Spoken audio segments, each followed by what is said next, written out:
Welcome into the last edition, at least for the regular season of Rocking with Coach Kelly. And Coach, we're not going to necessarily put crowns on heads just yet because there's one more to go. But it does look like mission accomplished. Squad's going to host at the very least. Now, granted, there's still some things to work out in the standings, but it looks like they're going to host the playoff game. Yeah, no, that's huge. And just like you said, I don't know all the scenarios, but as long as we can go take care of business, hopefully we can, host all the way throughout and be conference champs and all that stuff. So we just got to go make sure that we do our part and don't put it in anybody else's hands. I guess what does this mean to you? I mean, obviously, when you took over this program, they were where they were at, and now on the brink of a conference title, at least a shared title. Again, some things got to get worked out, but you're sharing it potentially with the likes of a team like Benton, who has been a perennial powerhouse in this 6A East. Yeah, it means a lot. And obviously for these seniors that have been through so much, just really excited for those guys. And then, it really sets the groundwork for our program for years to come. So it kind of sets the standard, which is awesome. And, if you can set the standard as conference championship, then you got a long ways to, for everybody to live up to that expectation. And we're excited about hopefully setting that as what our expectation is here at Sylvan Hills. Let's take it back last week real quick against Sheridan. I just a different kind of team to have to deal with. Kind of going through that game, it got a little tense there at times. Not only on the field but on the scoreboard as well. And then it just seemed like you guys put the foot right there on the gas, and boom, boom, boom, and everything was comfortable again. Yeah, and that's whenever you looked at their previous games, really against Benton, against Rogers, against some really good teams, they come out fast, and that's something we got to do a better job of starting fast, especially offensively. And that's on me. I've got to find a better way to get us started early, and that's been something I've been trying to do this week is make sure that that first two drives were really really good. But we knew that they're going to be good, especially early. They've been good against really good teams like Benton. I think they were up on them by 14 at one point early. We just had to sustain that early, and then hopefully, I think we had probably a little bit more depth up front on both sides, and you could lean on them a little bit. And then in the fourth quarter, like you said, hey, it got tense because it got down to a one-score game after they got that onside kick. Then we go down, we make some plays, we score, and then we get an onside kick. Now we stretch to 3 scores, and then after that, our defense played really opportunistic, and obviously giving up 48 points at the end of the day, you looked at it and you're like, man, that wasn't great, but yeah, I think we had 4 interceptions. We had an onside kick that we got. Those were huge in the game. Whatever you can be plus in those situations, that gives you a really good chance to win against anybody. And really, that was probably one of those games where you can't be fooled by the record. And I think you mentioned it going into that game. That's a good team. I mean, we saw it. You mentioned it. They're able to put up 48 points on a defense that's been improving throughout the season. Able to score a school record 84 though against them. What was really working, because it seemed like things would work, but then things wouldn't work. And we were feeling for poor EJ in the booth. He just could not seem to break through anything. But as soon as Howell comes in, boom, he's off to the races. And not to say that one's better than the other, but it just was kind of one of those things that maybe a little opportunistic. But what did you see? Yeah, and there were some times where it was vice versa, right? I think early in the game, EJ broke a big one, and Isaiah had been stymied a little bit. But like I said, it wasn't real consistent. To score 84 points and not be very consistent, I think we got stopped on our first 2 or 3 drives. And, I mean, if we're consistent, I think we maybe stretch that a little bit earlier and get into the mercy rule earlier. But, it's good for our team to have that adversity, knowing and seeing a defense that plays hard. They did a great job of really packing the box and trying to stop the run. We had to tag a few things on the edge to get the ball out there in space. And obviously, whenever you can stop the run and make a team one-dimensional, then you got to make your plays on the edge. And that's what, we were able to do with some explosive plays and all that. We just weren't as consistent as we were hoping to be at different times because we get stopped, we get behind the sticks. But, you can't be mad with scoring 84 points, but still we feel like we left a lot out there and didn't quite play, up to the standard that we've had over the past year. Looking ahead to this week now, a team, Catholic, kind of taking a little bit of a step back this season. I think it's just sort of that rotational thing that happens with the high school game. But what have you seen out of them so far? What are some of the things that they do well, and what are some of the things that you really got to key on? Yeah, and just like you said, I mean, Catholic, they were the 2 seed out of the conference last year, right? So I think they were 9-1 last year. This year, I think they've had some injuries, so that's setting back a little bit. But man, they're extremely physical. Anytime you think about Catholic, they're going to be physical, especially up front on both sides of the ball. Their defense is very multiple. They're going to do a lot of different things, especially in the box, and they really try to edge you and run and try to confuse you and get guys free. Then offensively, they got a quarterback that's a bigger quarterback that can run, does a lot of power reads and stuff like that. So that's anytime you got a quarterback run game where they can, even the box numbers, that's obviously something that you're going to be concerned with. So, I mean, it's still one of those games we're going to have to go out there, we're going to play, and we're going to have to be the more physical team if we want to win this football game for sure. And what have you tried to tell your guys to we got to stay in the moment? I mean, obviously everybody kind of understands what's at stake here and everything. Yeah. There's a conference title on the line. Barring anything else happening, but you control your own destiny to a certain degree, and Right. getting that 1 seed, this team right now controls that destiny. But what do you do to stay to keep them grounded a little bit, considering the moment? Yeah, no, that's a great question. And the biggest thing is we got to focus on what we can do every day. And it's whenever you go and practice, hey man, we got to focus on this. This is what we've got to do today so that we can be better for Friday night whenever we have a chance to finish. That's what we talked about all week. Hey, finish. This is the second season we had the non-conference season. Now we're going to the conference season. We got to finish this out, and that's what we've been talking about all week. Hey, finish. Whatever happens after that is fine, but put everything we have into this one. Make sure we get all that 1 seed, some home playoff games, whatever we need to do. We've got to stay focused, and we got to do what we can do to get better this week, so we can make sure that we take care of our business and don't leave it up to anybody else's hands. And I guess what's the buzz on the team? What's the buzz at school? What have people been telling you? Considering again, it's going to be kind of a recurring thing here. From where this team was to where they currently sit. I mean, it's nothing short of amazing, but. What's the buzz? What have people been telling you? Yeah, and man, I think it's most things you recalibrate your expectations pretty quick when you go out there and you win some big games. And I think our guys expect to win. I think it's one of those things that early in the season, especially non-conference, we're hoping to win. Now it's one of those things. Hey, we expect to win.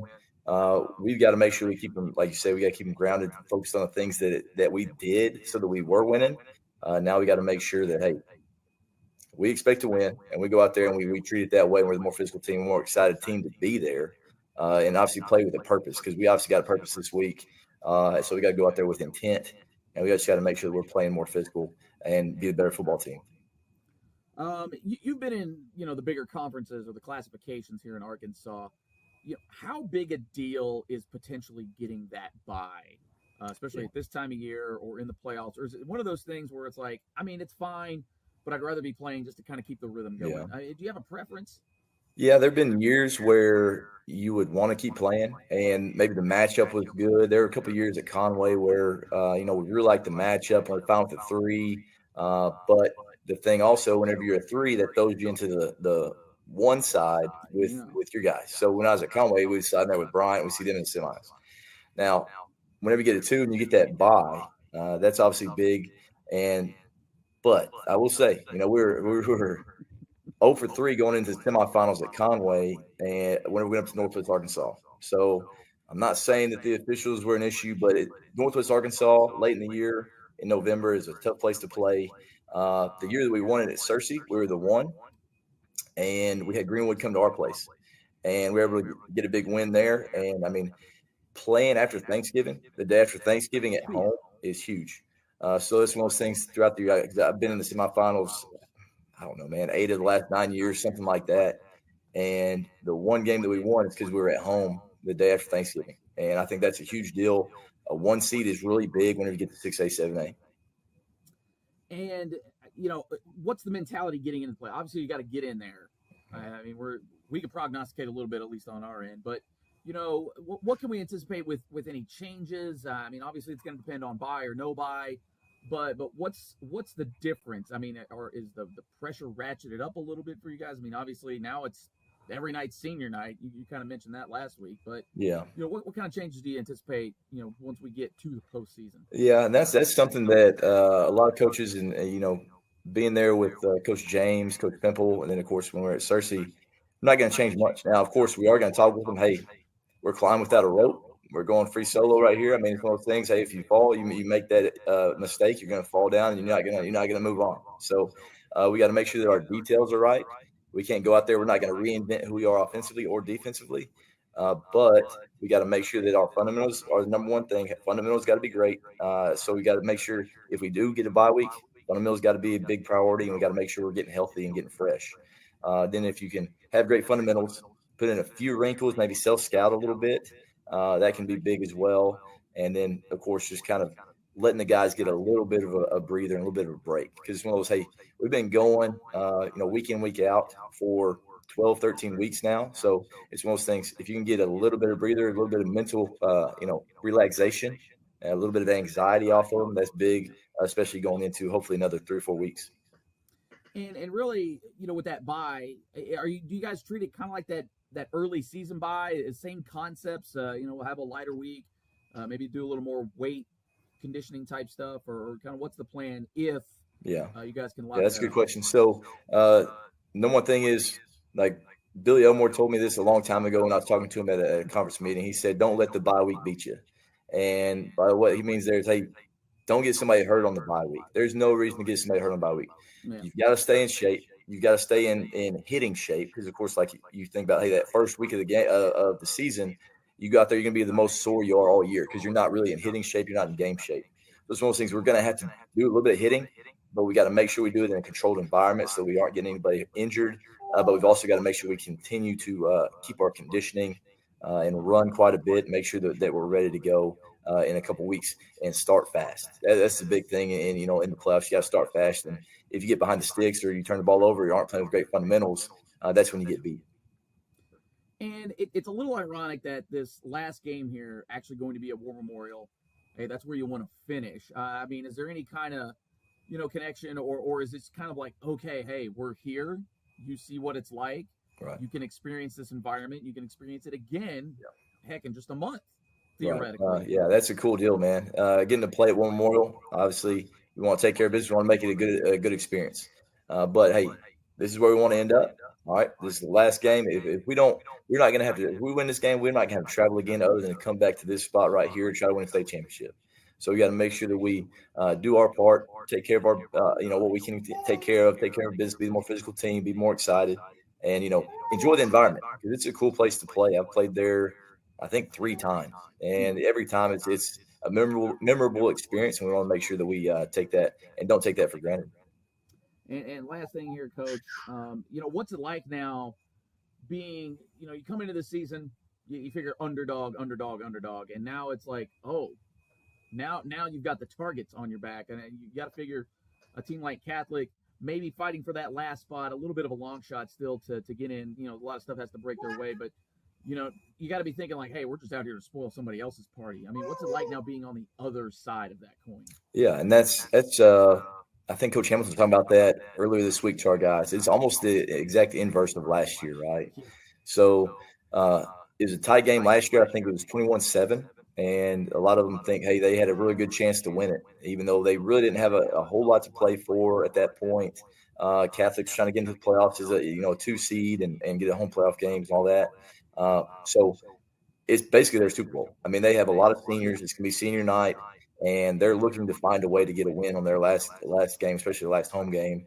So we got to be prepared for what they're going to bring. And they're going to be extremely aggressive, especially early, I believe. But we got to make sure we maintain and match that physicality early. Sounds like a plan. Well, Coach, best of luck tonight. Hopefully you can come out with a dub, come out with a conference title on top of it. Coach, we appreciate it. We're rocking with you because you are rocking with us. Kickoff coming up next.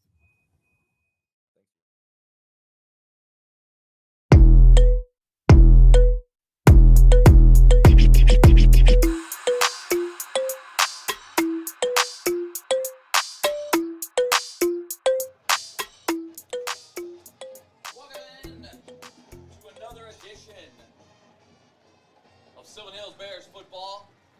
I don't hear him. All right, let's try this again. There we go. Got our mics backwards here. All right. Always something here on the Sylvan Hills Sports Network. Jay Bird, Chris Goodman with you here, as we always are.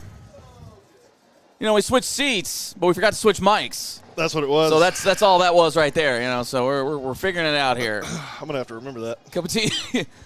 Don't mark that one down in the top 10, guys. Coming to you here from War Memorial Stadium. We were having a little technical difficulties there, so Coach So got it going just a little early. So we're going to go through some of these other things as the first quarter goes along. Coin toss was just a moment ago. Sylvan Hills won. They will defer till the second half, and they'll be going from left to right on your screen. Big night out here at War Memorial Stadium. Bears going for a conference title tonight, and they will at least have a share. Benton also in the hunt for it as well. Big game for them as they are taking on Marion this evening, so a lot of playoff implications. We'll get to that here shortly, but Chris, quickly, I mean, I've got butterflies. Yeah. And, because it's a big one, you're going for the 1 seed, you're going for the title. Woo! Yeah, I mean, who would have thought coming into this year, after everything we've been through, where we would be now? And, I mean, you look back at that Marion game, we could have the chance to be undefeated. We should be undefeated right now going into this game. Oh, I'm telling you. And into playoffs. Bears get the onside kick going, and it popped. And it looks like Catholic did recover that one.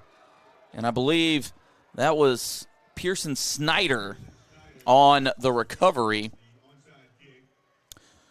Well, if we're a little slower on the numbers tonight, just give us a little grace. We're pretty high up, as you can tell from even the camera shot there. Nice pro-looking camera shot, might I add. Oh, yeah. So Catholic will start this party off. Catholic, they're one of the big dogs in the state. In fact, they are tied for, well, they're not tied. They're 31st in state history in terms of their record, 523, 498, and 16. They're going to run the ball early on here, but nothing doing. As Marcus Hurd, that was Kai Griffin coming down from that safety spot, handling the run there by Phillips Blair.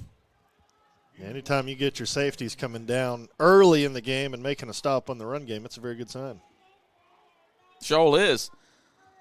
Sylvan Hills, there's another big thing going on tonight. They're actually on a 7-game losing streak to the Catholic High Rockets. This one, last win for the Bears way back in 2016. So Bears are hoping to exercise some demons tonight, as well as the jet sweep is just swallowed up. Nothing doing. Malachi Summons leading the way. It was Elliott Lovell.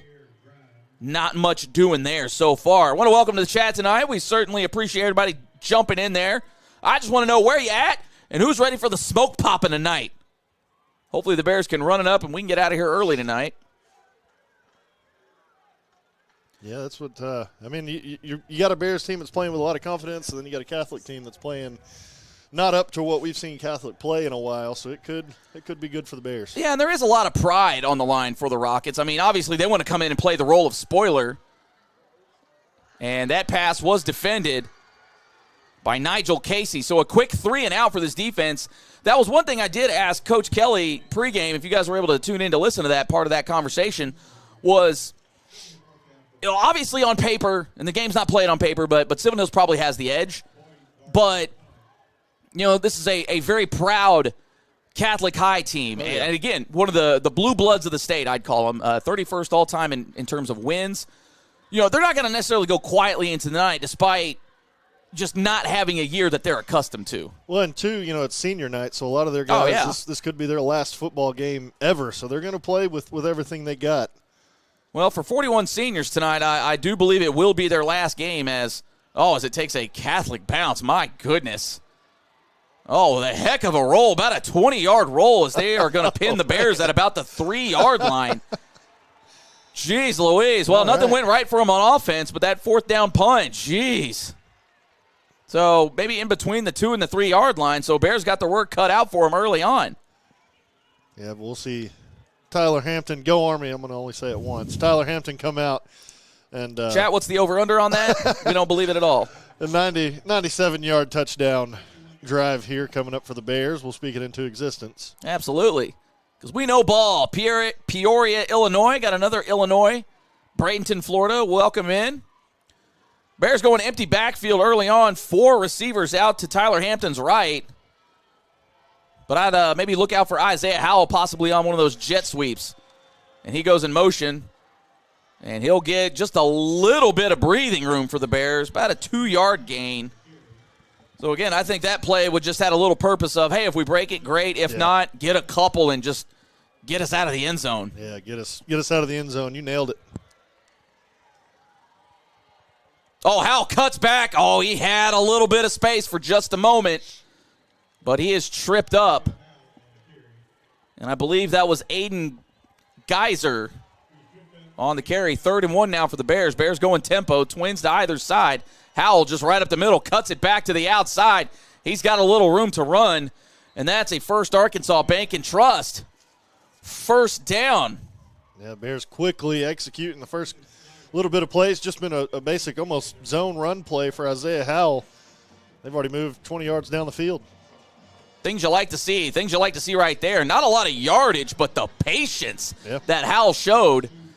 Maybe got a yard. Well, no, probably about 2 yards on that one. Brings up 2nd and 8. Yeah, these little runs like that, the offensive line gets to wear down on the D-line. Those will start breaking free later on in the game. Tyler Hampton, in and out of the hands of Jeremiah Carey. Now, he was off to a little bit of a slow start last week. Yep. I think Coach Wright might need to give him a little extra attention as we get set for the postseason. Because those are those plays that once you start getting against stiffer competition, it could be a detrimental. 3rd and long now for the Bears. And we've got an Elite Autoplex flag on the play. Not sure what it could have been.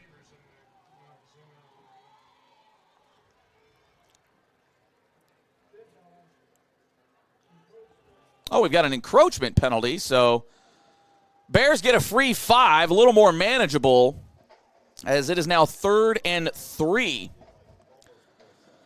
Now, we mentioned a little oddball statistics earlier, as in, Sylvan Hill's on a 7-game losing streak to this team. Coach Mark Kelly has actually never faced Catholic High, so this is actually the first game that he is coaching against the Rockets. So another little quirk there. Oh, Isaiah Howell hurdling, guys. And he cashes out for the First Arkansas Bank and Trust. First down. So great run by Isaiah Howell. E.J. Duckery in now in the backfield. Twins to either side. Hampton will throw that quick slant once again. Jeremiah Carey hauls it in this time. And that's a gain probably about 8.5 right there. Yeah, I like these short plays that the Bears are running. It's just setting up for the big home run coming soon. And these little plays we've seen the Bears break quite a few times. I also like going back to Carey there. Struggled early on. Oh, Tyler Hampton gets around puts the stiff arm up. Good luck bringing him down. Walter Menifee forces him out of bounds. That's another First Arkansas Bank and Trust first down. I mean, that's pure athleticism right there. An Army West Point football play right there is what that is. Man, put him on skates, busted through a tackle. And we've got an injured Rocket down. But again, saying that Mark Kelly never has coached against this Catholic High team. On the other side, Richard Cochran is actually 1-0 against Sylvan Hills. Obviously, last year being that first win. This is his second season at the helm. And he's had a bit of a seesaw career, I guess, if you will. Now, granted, it's only been 2 years. But 11-9 overall at Catholic. Obviously, last year they had a lot of success, 9-2 on the season. Maybe overperformed a little bit and kind of catching it on the other end of the spectrum this year. Bears down to the 39 of the Rockets. Yeah, Catholic has always been one of those teams that you don't hear that they're doing amazing, but you don't hear that they're doing bad. They've always kind of been just good, and this year is just one of those off years. Yeah, despite having 41 seniors, usually if you're that loaded, chances are this is like the year. Right. You see that a lot at some of the lower levels. E.J. Duckery falls forward for 1 yard. Now we'll get into the playoff scenarios here in just a moment as the revenge tour for the Sylvan Hills Bears concludes tonight. Last year, a 21-6 defeat to this Catholic High team. 1 point game in the first half, and then that fourth quarter, Bears just couldn't finish the job and finishing the job there, at least on the third down, was E.J. Duckery, and he gets an Arkansas First Bank and Trust first down.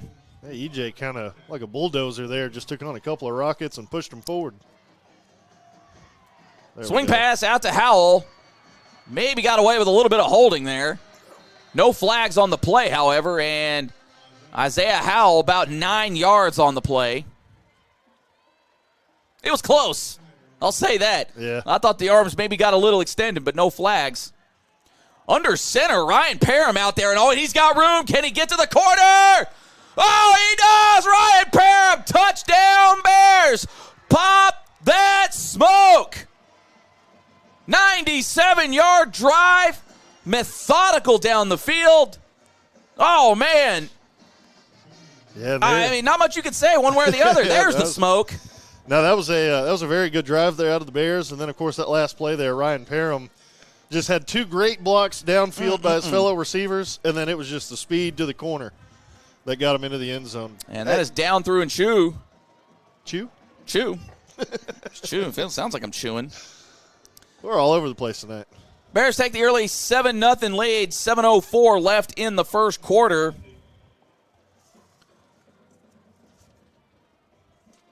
Score big with Elite Autoplex's Elite Protective Film to keep your car cooler.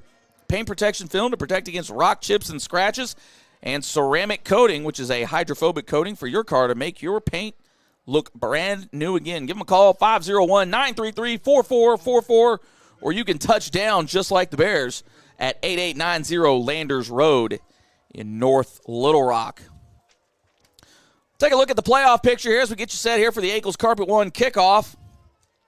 Right now, if things hold true, hey, Sylvan Hills is your 1 seed out of the East. Now, they are going to be the one, again, we're going to assume here that Benton wins tonight, Sylvan Hills wins tonight, just for the sake of argument.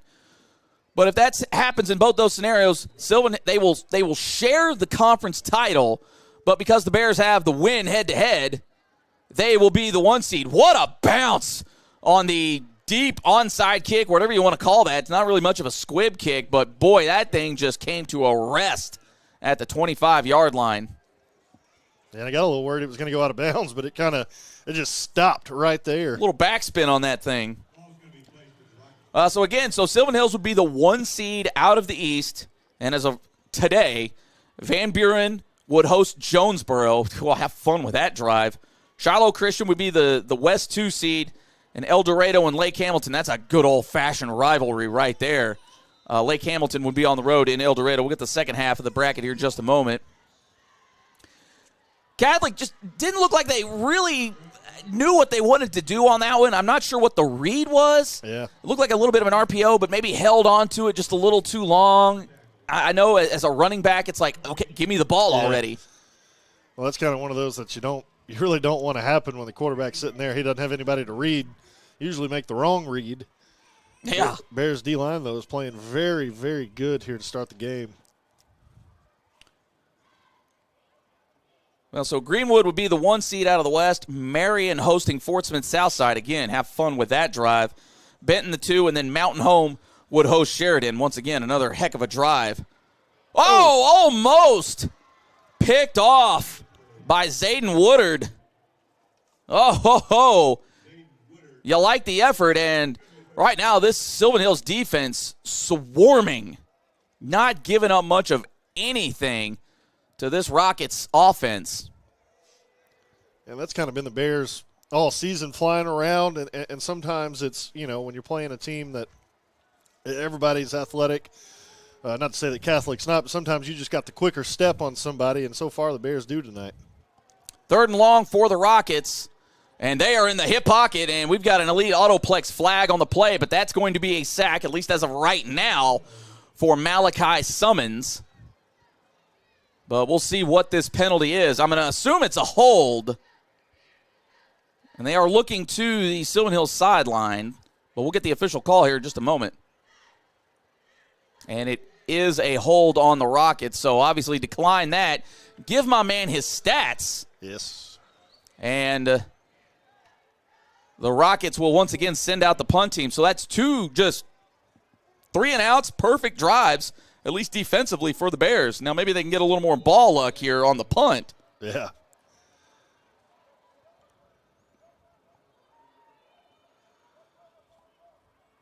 So as you can see, Bears not really worried about a return, and that's something that's intentional from Coach Kelly. They haven't returned one since they fumbled one against Marion all those weeks ago. It was just kind of one of those things. Oh, geez, and another heck of a roll. Jeez, where's my guys' D1 offers here? Man, shout out Boyd Barnett, the senior punter. Somebody sign this dude. Now, granted, when you got nobody back there, it's a little different, but man, that's 2 elite punts. And it's hard, when your defense is able to stop the offense, it's very good to have a punt like that. Now, obviously, we only saw one drive out of the Bears, but they look pretty unstoppable. But whenever you can flip the field like that, that is very good, especially in the high school ranks where, you don't always have a D1 punter over there sitting on the sideline. Yeah, absolutely. So just some action going around in the classification. Sheridan on the road at El Dorado. Benton and Marion, that's a huge game right there with a lot of implications. E.J. Duckery just being patient. Held up just a moment. Man, that's one of those things where, golly, EJ just cannot seem to bust through. Now, he had a couple against Sheridan, but, man, he had to earn the yardage. Quick pass. Way out there in some space. Oh, man, and Williamson almost snuck through. But that's a First Arkansas Bank and Trust first down. Jonesboro's taking on West Memphis, and obviously tonight Sylvan Hill's taking on Catholic. At least that's on the east side. Williamson, once again, nowhere to go, though. Pass was a little behind him. Yeah. So you'd like to see on those bubble screens at least hit him in stride and not necessarily have to reach back to get the ball. Yeah, and that one there, I think the Rockets just kind of knew it was coming, got over there and played very well defensively. But Williamson has come on strong here at the end of the season. Yeah, him and Mo Phillips. As a receiver. Tyler Hampton with time, avoids some pressure, gets the ball out just a little high for E.J. Duckery. He would have had room to run.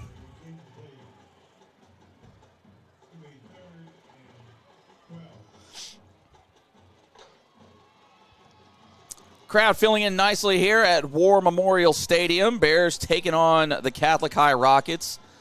4:50 left here in the first quarter. They've got a 7-0 lead, but they've got a 3rd and 13 right now that they'll have to handle. And the screen, just nothing doing there as E.J. Duckery catches the ball, but gets nothing out of it, and Caden Burnett will come in for the punt. Kind of jinxed us when I said the Bears looked pretty unstoppable. Well, they dialed up the pressure. Heck of a punt there by Burnett. And the Bears have some numbers down there, but Catholic gets through, and they've got some room. Bad angle. He evades one tackler, got one to beat. And I believe that was Burnett that made the tackle. Yeah.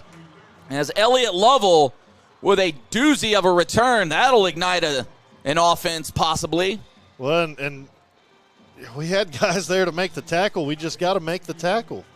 Now, which I will say, the past couple of games, Sylvan Hills hadn't really had anybody returning punts against them. Well, they haven't really punted either. Yeah, kind of twofold. So you kind of get out of sorts on how to go through the motions and get down there, and stuff like that can happen. Now we got to rely on the defense to come up and make a huge stop. Yeah, Bears got to buckle down as the Rockets are just outside the red zone. Man in motion. He'll hand the ball off. He's got some blockers. That's Hayden Rofe. Tacklers were led. I believe that was Brian Dixon getting in the mix. Yeah. Tyree Ransom, he probably didn't like the good play that he made, but he took away one of the lead blockers Sure did. Kind of on the receiving end of it, but he took away that lead blocker and allowed the other guys to come through and make the tackle. 2nd and 2 for the Rockets. Same thing going the other way. This time, quarterback keeps it. And it looks like he'll just enough for the first down. That's Blair. Yeah, Rockets playing with a lot of confidence. Playing, like you said, playing spoiler. They're trying to ruin things for the Bears tonight. Yeah, and even if the Rockets were to win tonight and Sheridan were to lose, they would have the same record. Unfortunately for the Rockets, Sheridan has the head-to-head. Great tackle by Marcus Hurd. We do have an elite autoplex flag on the play. We'll see what this is. It was thrown pretty early, so not sure if it was maybe an offsides or a little motion or something. We'll get the call. Well, I thought it looked like they had two guys in motion at the same time. Yeah, it could be an illegal motion. And that is the call. Nailed it. Just a reminder, we know ball here. We do. Sylvan Hills Sports Network. Right or wrong, we know ball. Yeah.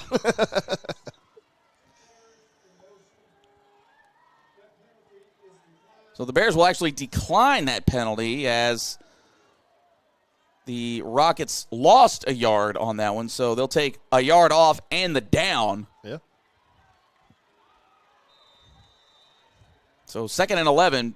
Catholic can still get a first down. Rofe, takes it right up the middle. Yeah. And he had a lot of good blocking there. Marquez Cry on the tackle. And it is going to be 3rd and about 3 for the Rockets. After that punt return, the Catholic Rockets have come out playing with a lot of physicality on this drive. Bears got to wake up. Not going to be easy. Titles are hard. Rofe once again looking for a hole, and depending on the spot, it looks like he might be spotted just shy of the first down. Or excuse me, Blair, not Rofe. And they are maybe about a yard short. And you got to figure if you're Catholic, you're in this position, go for it. Yeah. Now, if I'm the Bears, I'm just sending a kitchen sink blitz personally, because you got to think if they get through, okay, well, they got the touchdown. If they get a first down, they're probably going to get another one too. Yeah. I wouldn't even buy the whole spreading out thing. Blair, finds the cutback lane, and he walks right in for the score. Yeah, same play, just to the other side. Good patience by Blair. Oh, yeah. And it looked like Hurd had a beat on him, but got blown up late. And Catholic is an extra point from tying this game with $1:59 left here in the first quarter. Yeah, that punt return really just lit a fire under them, and they came out playing with – they played – and I believe that is good. It looked maybe a little off for a moment. But they came out, and they looked like a complete different team on that drive versus their very first drive. That drive, they came out very physical. Blair at the quarterback position was running with his head down to get extra yards, and it let him into the end zone. Bears got to wake up a little bit on defense. It's hard to, sometimes the glitz and the glamour, you're playing very good. You're feeling very confident. Sometimes the team can jump out and bite you. You got to continue playing with effort. But a little tough, too, when you spot them basically 80 yards. Yeah. And it's only the first quarter, too. I mean, that's one good drive out of Catholic. There's a lot of ball game left to play, and this is a very good Bears team. Welcome to the 300-plus there in the chat. Make sure you like and subscribe the page. Make sure you share the page. That's the key here now. We really want to grow this thing.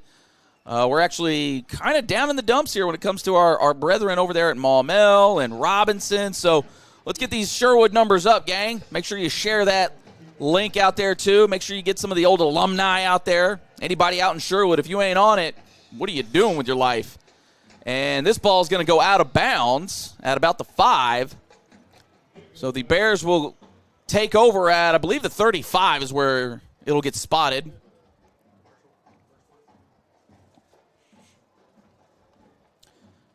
Well, just to continue the playoff scenarios here, another big one with implications, Mountain Home and Greenwood going at it tonight, Shiloh and Van Buren. So that's your top 4, at least on the other side, going back and forth, Russellville, Lake Hamilton, and then Southside is taking on Siloam Springs. So if you think you know what the seedings are, no, you don't. Yeah, there's a lot of stuff happening tonight. This final weekend.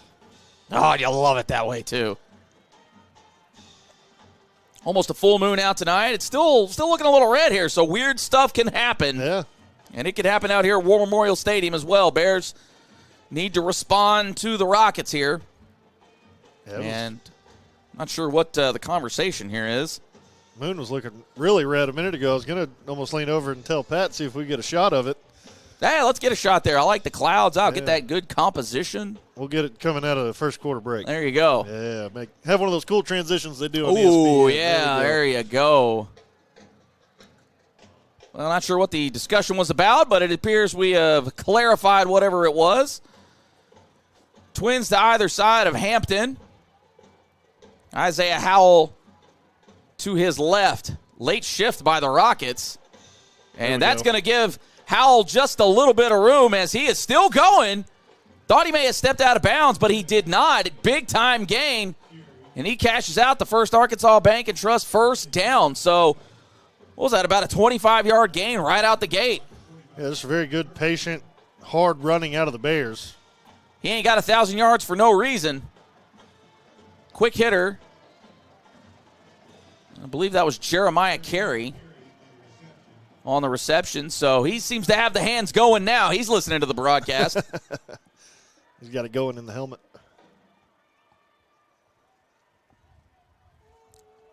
Howell patiently waiting like he's 57. Hits the triangle, puts the nasty spin move on him, and that's a first Arkansas Bank and Trust first down. Howell is deep in his bag right now.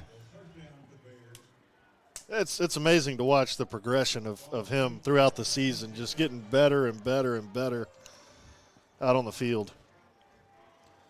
Tyler Hampton with time. Oh, and he sails it just a little bit over Carey. He had it.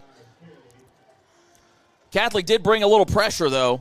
Yeah, I think he saw that one just a hair too late. I think if he gets his eyes around a split second more and is able to hit him a little bit early, I think he splits that DB and the safety and walks in. 2nd and 10 now for the Bears. Howell cuts it back, leaping over everybody, and he is going to be close. Nope, they're going to spot that beyond, so that is just another first Arkansas Bank and Trust first down. I think my guy has got to be averaging about 10 yards a carry right now. Yeah. Jeez.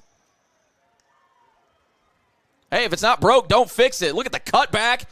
He cuts back, and is dropped. Oh, that's textbook tackling by the Rockets. And once again, a withdrawal on the first Arkansas Bank and Trust first down.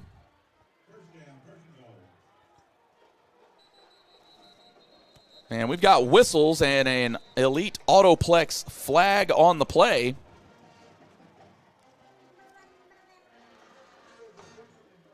Oh, we've got an illegal substitution on Catholic. So that'll be half the distance. And I know the Bears really tried to – they almost caught him earlier on the punt. I thought they did. Oh, yeah. With too many guys on the field. But the Bears, that tempo, sometimes it can hurt teams when they try to sub guys in and out real quick.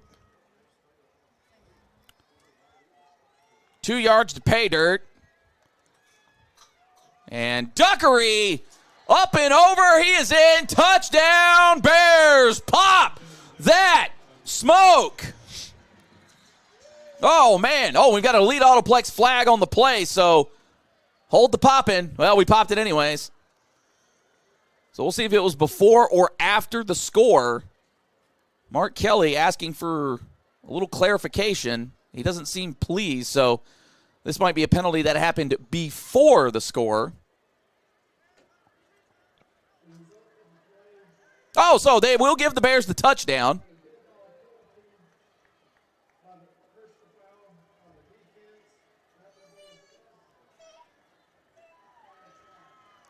So we've got a personal foul on Catholic. Not sure what it was for. I didn't see anything.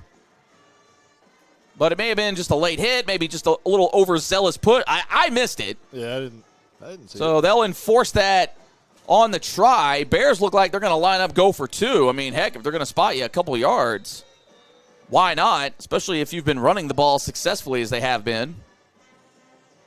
So now we can go ahead and pop the smoke for real now. As it does count, Bears going for two. Tyler Hampton calls his own number, jumps right to the outside. Bingo, bango. And that's good for 2. So 32 seconds left in the first. The Bears now up 15-7. How about it? Yeah, just another. And how about that for E.J. Duckery, too, to get in the end zone? It's like you said, it's been hard the last couple of games. Oh, man, my guy can't buy a break here. For him to really get going, and then he gets in the end zone now. You love to see that out of E.J. But good job. Just another really long, solid drive by the Bears, and that's what I've asked for in a lot of games, just really put something together.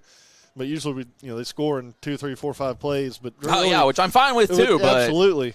But to be able to put together, because sometimes you never know when there's going to come a game where you need to put together solid drives, and you got to go get 5 or 6, 7 first downs on a drive. God, I hate everything. On a drive, and 6 or 8 first downs. Yeah, and go skip the first part of that whole thing. Go get in the end zone. So you love to see that out of the Bears, and Tyler Hampton continuing to lead the offense. Kickoff brought to you in part by Akel's Carpet One Flooring and Home. We'll see if the Bears can put a little magic on the ball once again. A lot of green out there. They'll go for the onside, and it pops pretty well. But Walter Menifee is on top of it there. We'll kick off your home improvement needs with Akel's Carpet One and Flooring. With hands-on access to flooring samples, you can see and feel the potential. If you don't love your floor after installation, you can have it replaced for free with Carpet One's beautiful guarantee.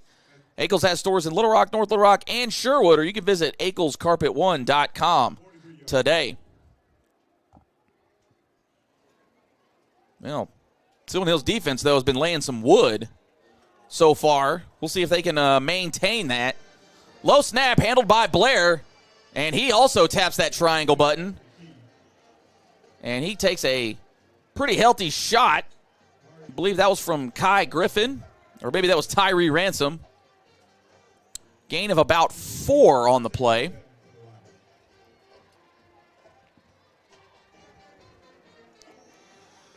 Yeah, they found something with Blair running that football. See, Coach Hood will have something for that, though. He's cooking up. I already know that on the defensive side. I was just going to say, if you're going to keep running Blair at that quarterback spot, I'll cook something up. Woodard and Hurd will probably have enough of it coming up soon as well. Well, that is the official end of the first quarter. So with 1 in the books, Sylvan Hills Bears lead the Catholic High Rockets. Conference title on the line tonight. Bears in good shape right now, 15-7. Stick around here on the Sylvan Hills Sports Network. Second quarter coming your way. Popular demand at Akel's Flooring and Cabinets, we are extending our grand opening sale. Our brand new location on Rodney Parham means more space, more inventory, and more savings than ever before. Save up to 50% off store-wide on luxury vinyl, carpet, and now our new line of all wood cabinets in stock and ready for immediate installation. We'll even pay your sales tax, plus interest-free financing for 3 years. Akel's Flooring and Cabinets, where we make it beautiful for less.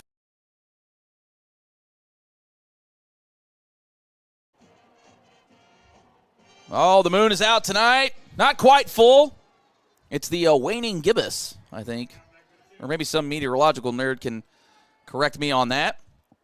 Second quarter starting up for you now, 15-7. Nice crowd out here for senior night for Catholic High. Well done up there in the Crow's Nest. Well done. Good. Very good out of Pat. I'm with it. And company. The jet sweep. Oh, no. Oh, and he's going to cut back. This is going to be something else for Hayden Rofe.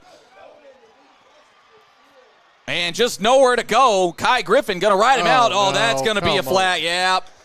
You can't sling him, and he was well out of bounds. That's just undisciplined play by Kai Griffin. But what an effort by Hayden Rofe. Probably ran about a solid 60 yards just to gain, well, about 12 to 13, but then you're going to get the 15 more tacked on for what is a silly penalty. Yeah, I mean, you got to know when you're close to the sideline, sure, but when you're at the wall over there. Well, it's the fling, riding him out, and then you put your hands. Come on, man, you can't do that. Kai Griffin got to know better, and that's he's had a few of those this year. I know he plays with a little bit of an edge, yeah, I mean, but you got to know where the edge is. Yeah, you like the intensity, and you like that you play hard and you play through, but you got to be smart sometimes. Great play, though. Way to save the touchdown and get over there. Yeah, heck of a play by Rove, too. Again, he ran about 60 yards to gain a first down. Big play, though, for the Rockets. Go get him, and Blair is on the run, and he'll just have to get rid of the ball. Intercepted. Oh, that's picked off. Oh, I thought he got it out of bounds. Pierre Grimes. He got him one. Oh, just what I was going to say. Marcus Hurd was breathing down his neck.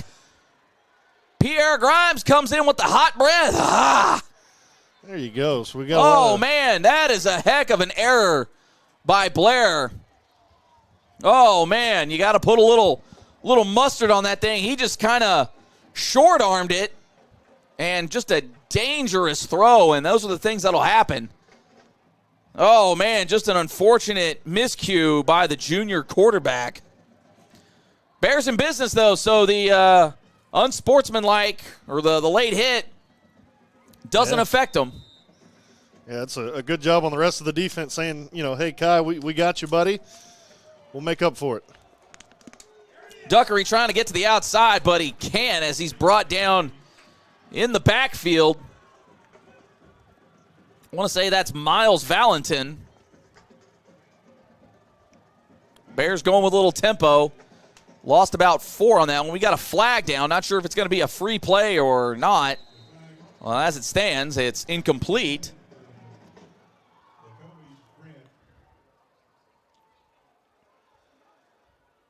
And we'll see if we can get this thing sorted out. Oh, so an illegal formation. So they'll replay the down. A little surprised. Oh, okay. Yeah, I was about to say, I'm not sure why you wouldn't decline that because it wasn't before the play type of penalty. So Bears looking at a 3rd and about 14. Tyler Hampton with time. He's going for a big one here.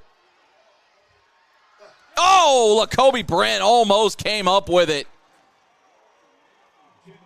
Just couldn't quite come down with it, but you got to tip your hat to Patton Hamilton. Yeah, it was a very good play out of both receiver and DB there. The DB just makes the a little bit better play. Or excuse me, that wasn't Hamilton. That was Walter Menifee.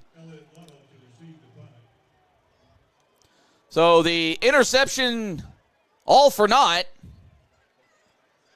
As the Bears will have to give the ball back to Catholic. And great open field tackle by E.J. Duckery. And we've got a late elite autoplex flag coming in. I didn't see anything, so I'm not sure. Yeah, I don't know. I don't know what happened. But that one came a long way. That was great form by one of the stripes. Maybe a QB from – I see it on the replay. Bears got to play smart.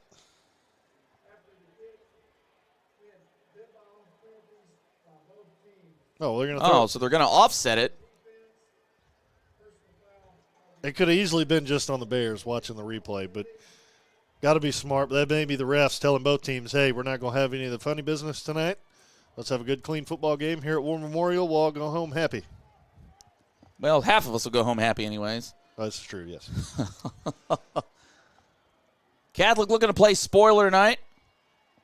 Hanging tough right now. 11:01 left in the first half. 15-7 the lead right now for the Bears. So that point could matter. We always say it. Those extra points matter. Yep, absolutely. Well, ref bringing everybody together here. I would assume to maybe kind of emphasize what you just said is, hey, guys, lighten up. None of the extra, we're calling it on both of you. Both of you guys are pushing. When I say you guys, both teams. Yeah. Both teams are pushing. Let's be men about it tonight. You got to think that was a message penalty more than, okay, we're going to get one or the other, because I have a feeling it's getting a little chippy down there. And I absolutely love that out of the ref crew. I love that. Take charge of the game early. Oh, great pull by Blair, but the Bears are on top of things. Marcus Hurd, stop me if you've heard that. I'm not sure where our other chain guy's going. He didn't get that many yards. Our original line of scrimmage guy just started walking out. I was like, man, it was only a 4-yard gain. Where are you going? Also, I wanted to. Somebody pointed out in the comments the spin button is the circle button. Oh, it's the circle button, not the triangle. Excuse me. I was going to say if somebody knows what the triangle is, I just don't remember. I haven't had it for a while, and we've got a jump button. Oh, that's the jump button. Yes. Okay, I thought that was the square. Tanner said the triangle is the jump. Yeah. Oh, okay, so it is the hurdle button. Well, Bears caught hurdling just a little before the snap, and they'll spot Catholic a 5-er. So going to be 2nd and 1 for the Rockets.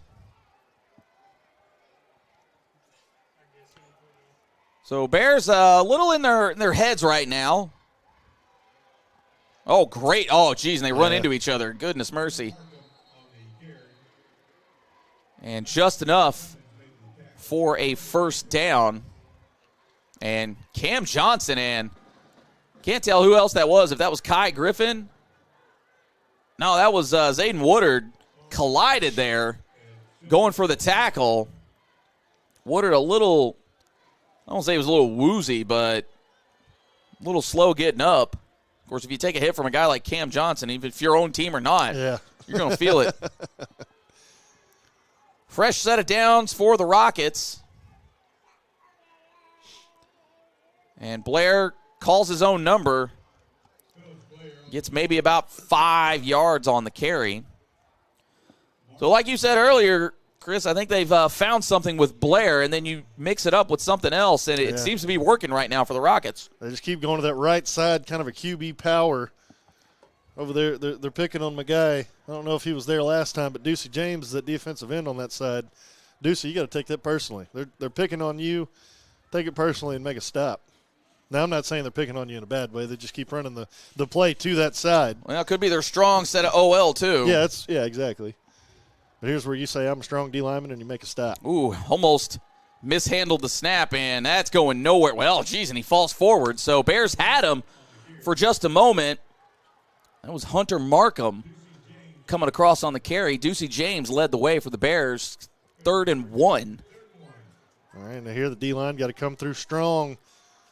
You got to think if they don't run the QB power, they're going to try and get somebody on the outside again. But setting up for QB power. Oh, man, they had that one too. And he just falls forward for about 3 yards. Yeah, right here to the right Low side snap. again. Yeah, and they keep going to the right side. Yep.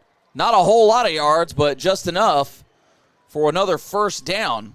Yeah, they go heavy on that right side, and 12 just picks a hole where he wants to go through and runs. Showing some good patience out of it, too. Not just necessarily bulling a china shop, busting through the hole, but just sliding through. Well, and it's kind of what I was talking about earlier when Sylvan Hills had their first drive. They're just wearing down the D-line. They keep, hitting these 3-4 yard plays.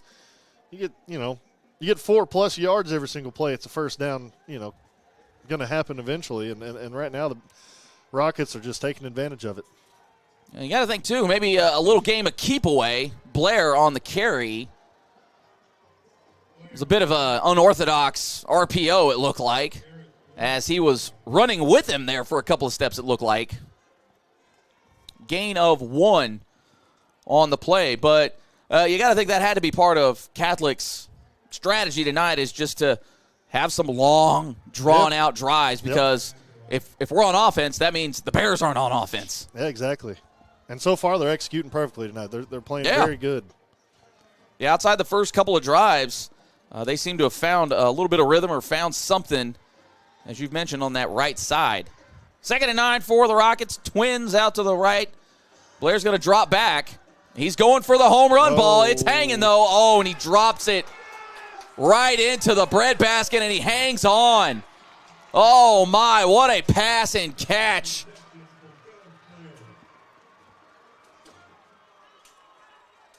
That was a very good pass. Oh, that was a perfect pass, and not sure where Pierre didn't get his head turned around.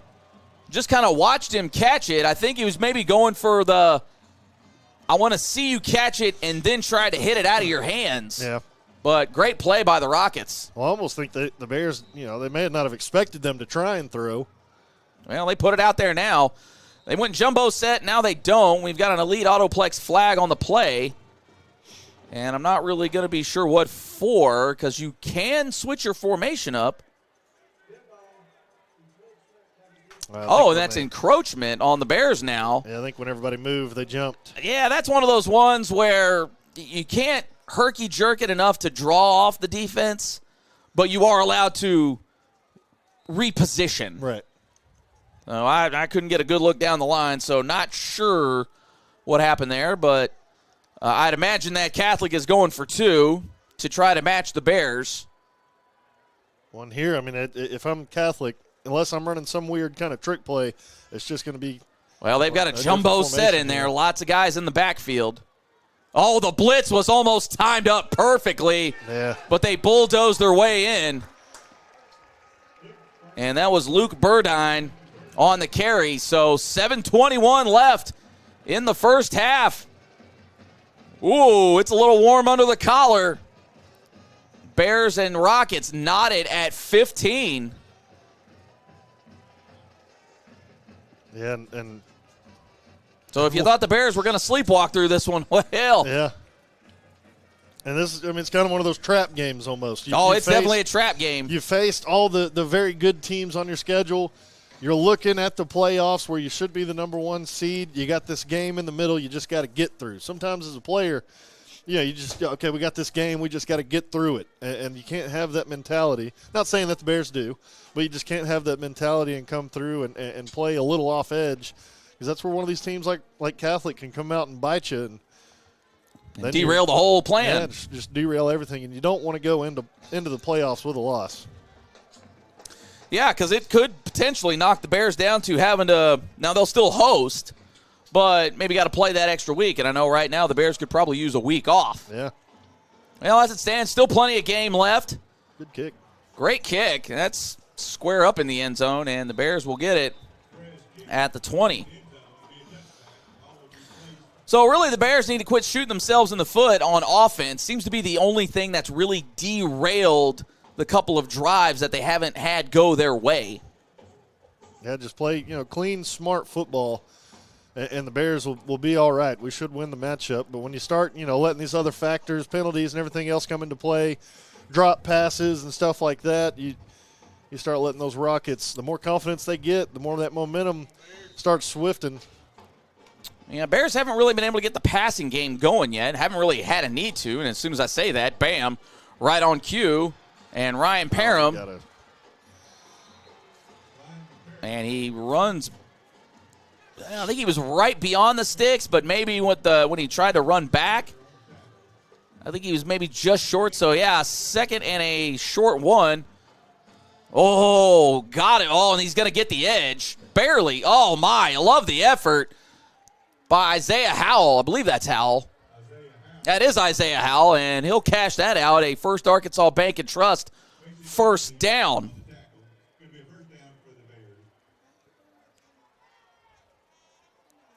Bears mixing in the tempo now.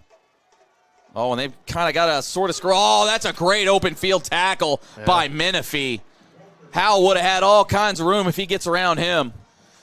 And right now the Rockets, the screen games that we like to run, Catholic is all over it right now.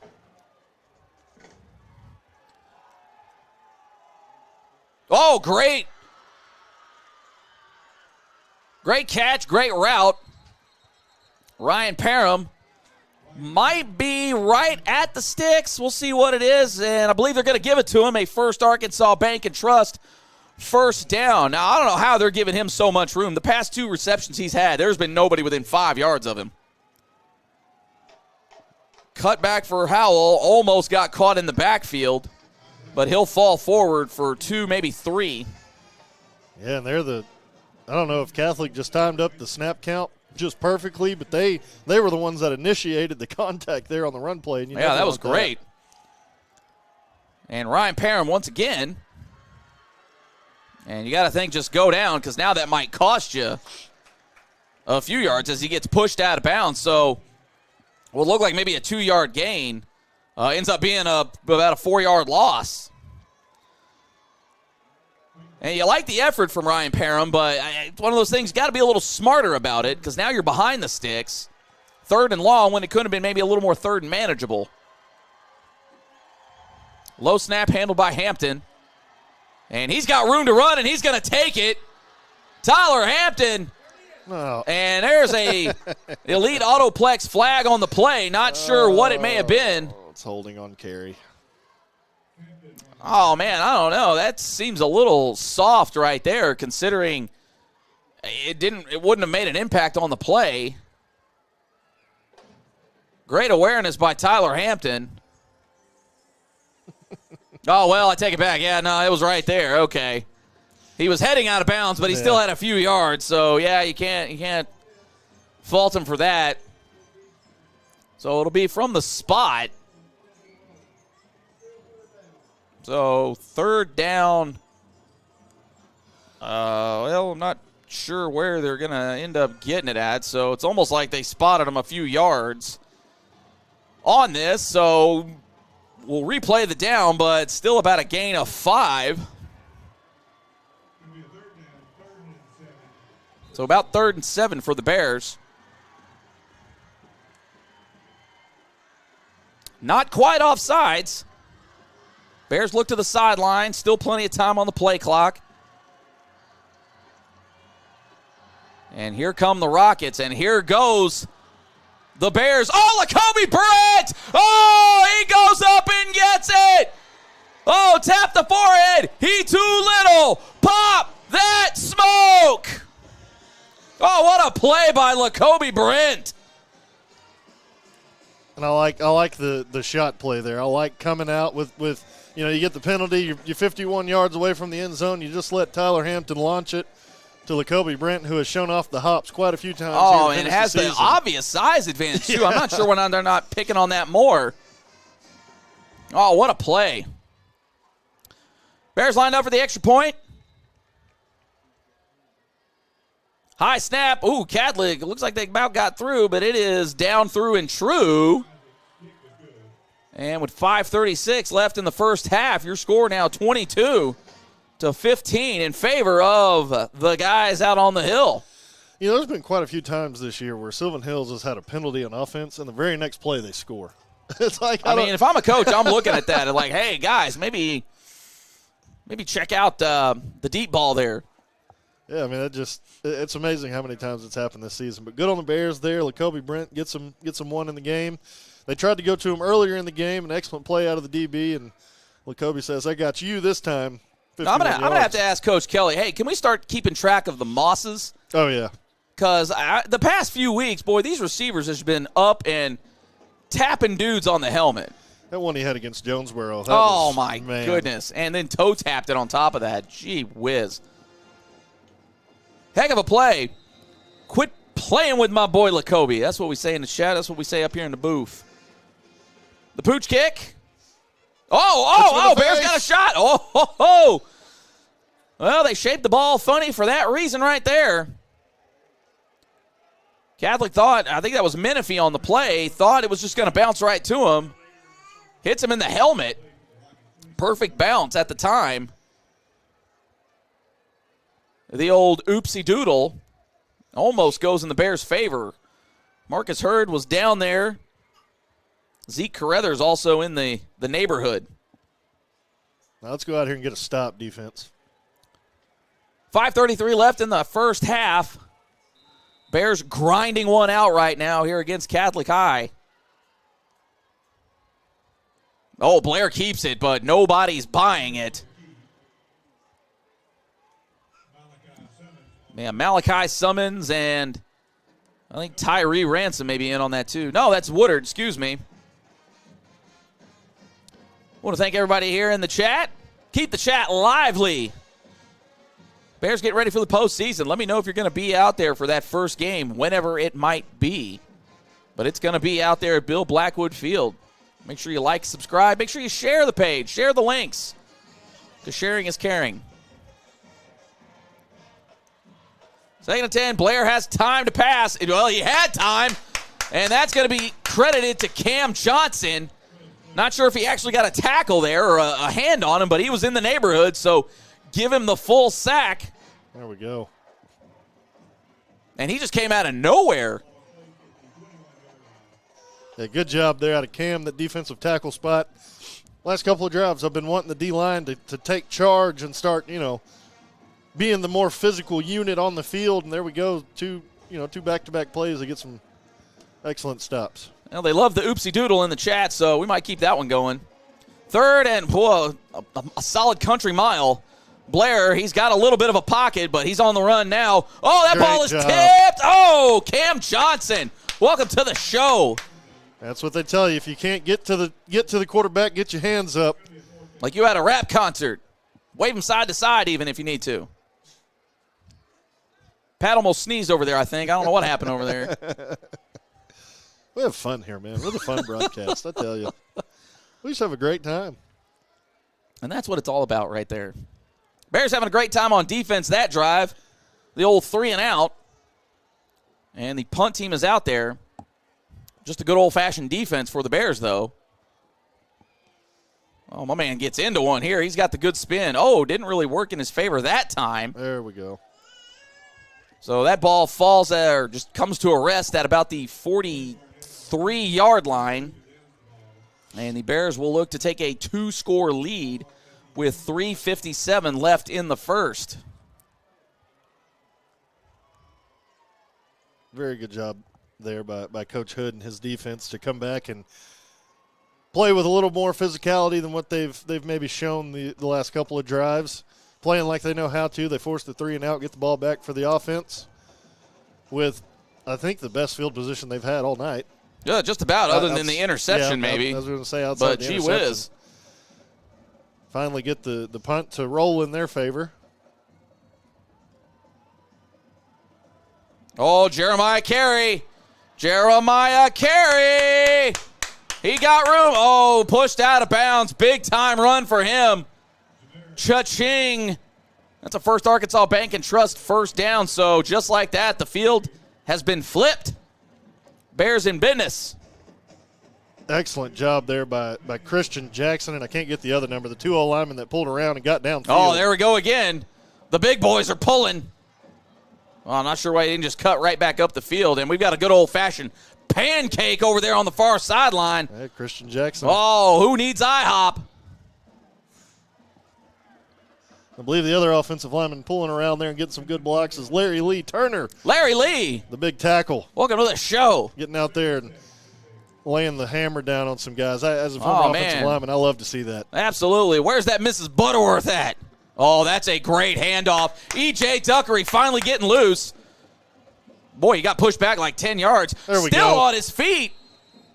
Gets the First Arkansas Bank and Trust first down at the 13-yard line. So, yes, the Bears can make another withdrawal on this drive if they do need it. Now the Bears this drive, they're playing with some real physicality now. They're coming out there and laying the hammer on some guys. Tyler Hampton pulls it and almost a horse collar. I thought it was. Well, they didn't actually bring him down. So, he slips out of bounds. He's pushed out by Aiden Geiser. So maybe lost a yard, maybe got back to the line of scrimmage. No, I think he lost about a yard or two on that one. Yeah, so back to the 15. We'll get you a couple scores here after this play. Tyler Hampton drops back. He's got a man open. Oh, and just Jeremiah Carey got a little ahead of himself. Or excuse me, that's not Jeremiah Carey. That's Tyler Blakely out there. Conway and Bryant tied at 14. That'll be a good game. Yeah, that's probably one of the games of the night across the state, no matter what classification. Central and Southwest at zeros. We'll get a few more for you here in just a moment. Tyler Hampton drops back.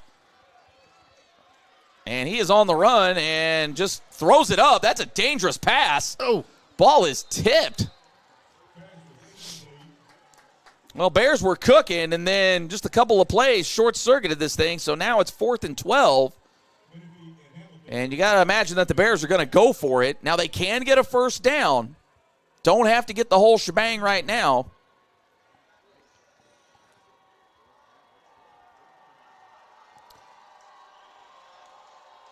Oh, and that's definitely an offsides there. You got to throw the flag there. I think that was number 62, Drew Lucas. on that D-line. And obviously very upset coming off the sideline. Oh, a little pushing and shoving on this Catholic sideline here. As Lucas just comes off, I'd assume just mad at himself in the moment. After he spots the Bears a few yards. Catholic was coming. Blakely is I think he's going to be just short. And I think he is just short. Yeah, they're going to mark him at the 4-yard line, so a yard short of getting that first down. Just barely short. Well, they're taking a longer look at it. Whitecaps telling everybody to back up so they can actually look at it. And, yeah, that is going to be a turnover on downs, but not for a lack of effort from Tyler Blakely. But Bears defense is set up pretty here with 2:18 left in the half. Man, if I'm the Bears right here, I'm just throwing the house at them. Yeah, see if you can get some pressure and make maybe get a 2-point score here. Yeah, make Blair kind of freak out in the pocket a little bit, get some pressure. We've seen anytime we get close to him, we're able to get him down when he goes to pass the football, although I imagine they're going to come out with some run plays. I'd imagine there's going to be a run right here, a little bit of a jumbo set.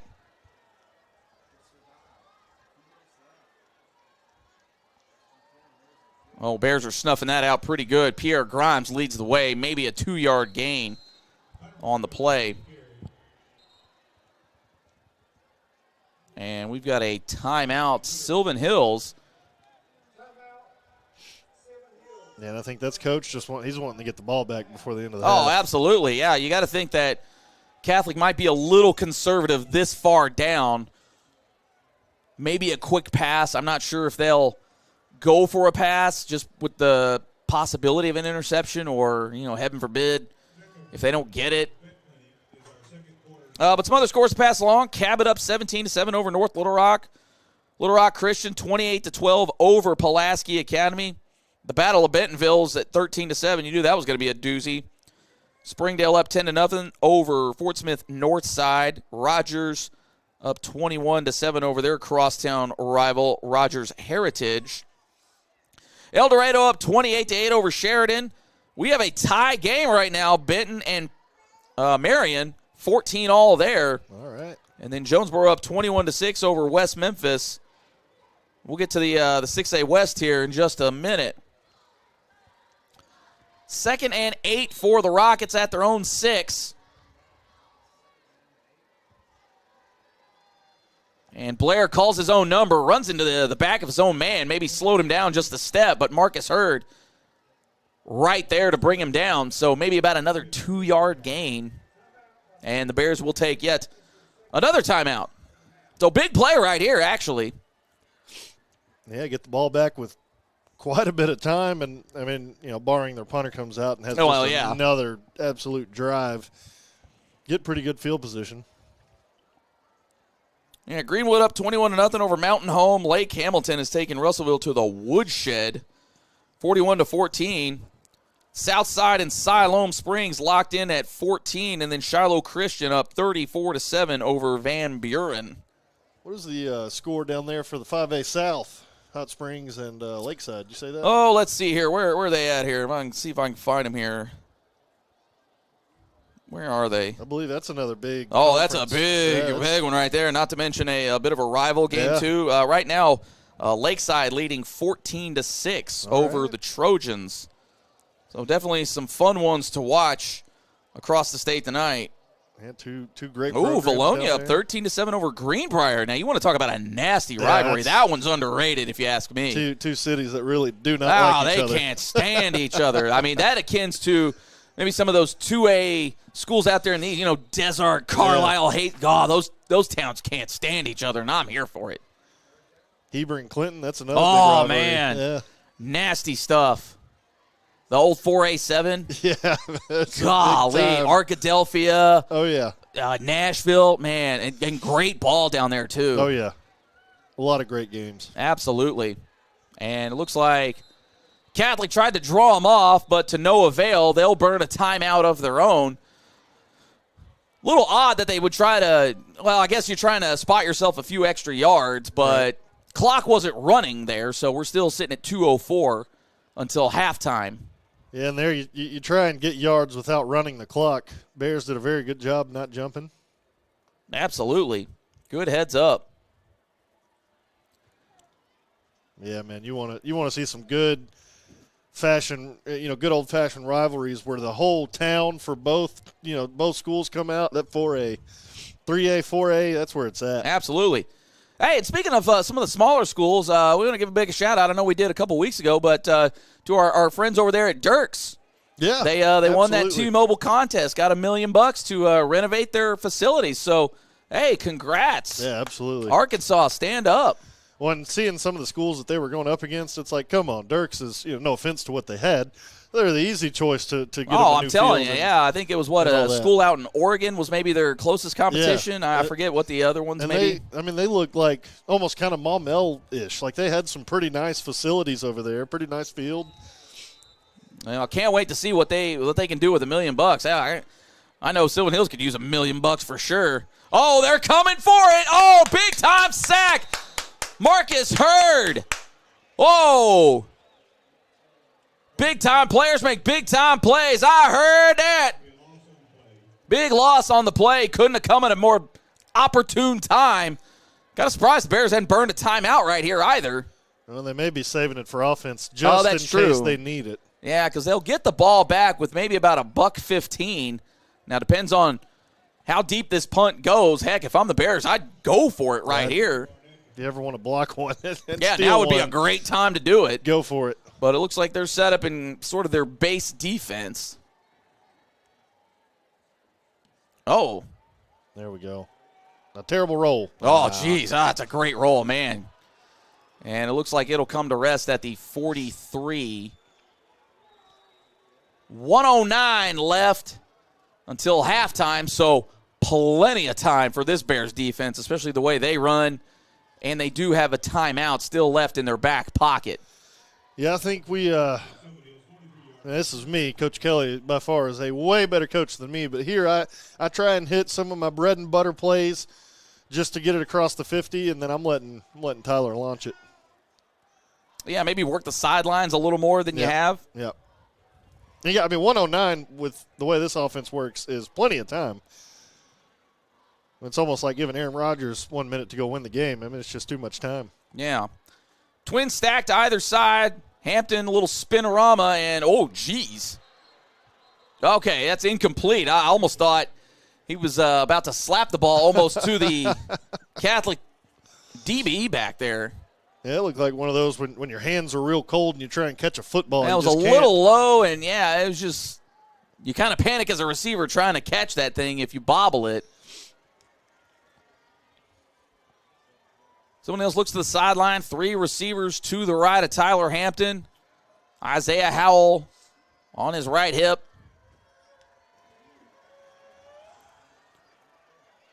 And that's a great play action pass right there. Mo Phillips, welcome to the show. 3rd and 1 now for the Bears. Quickly. Oh, that's got room. Oh, there's that circle button. Get out of bounds. Oh, he didn't get out of bounds. Isaiah Howell gets it down to the 33-yard line. Bears in business. 44 seconds left until the half. And they are going tempo.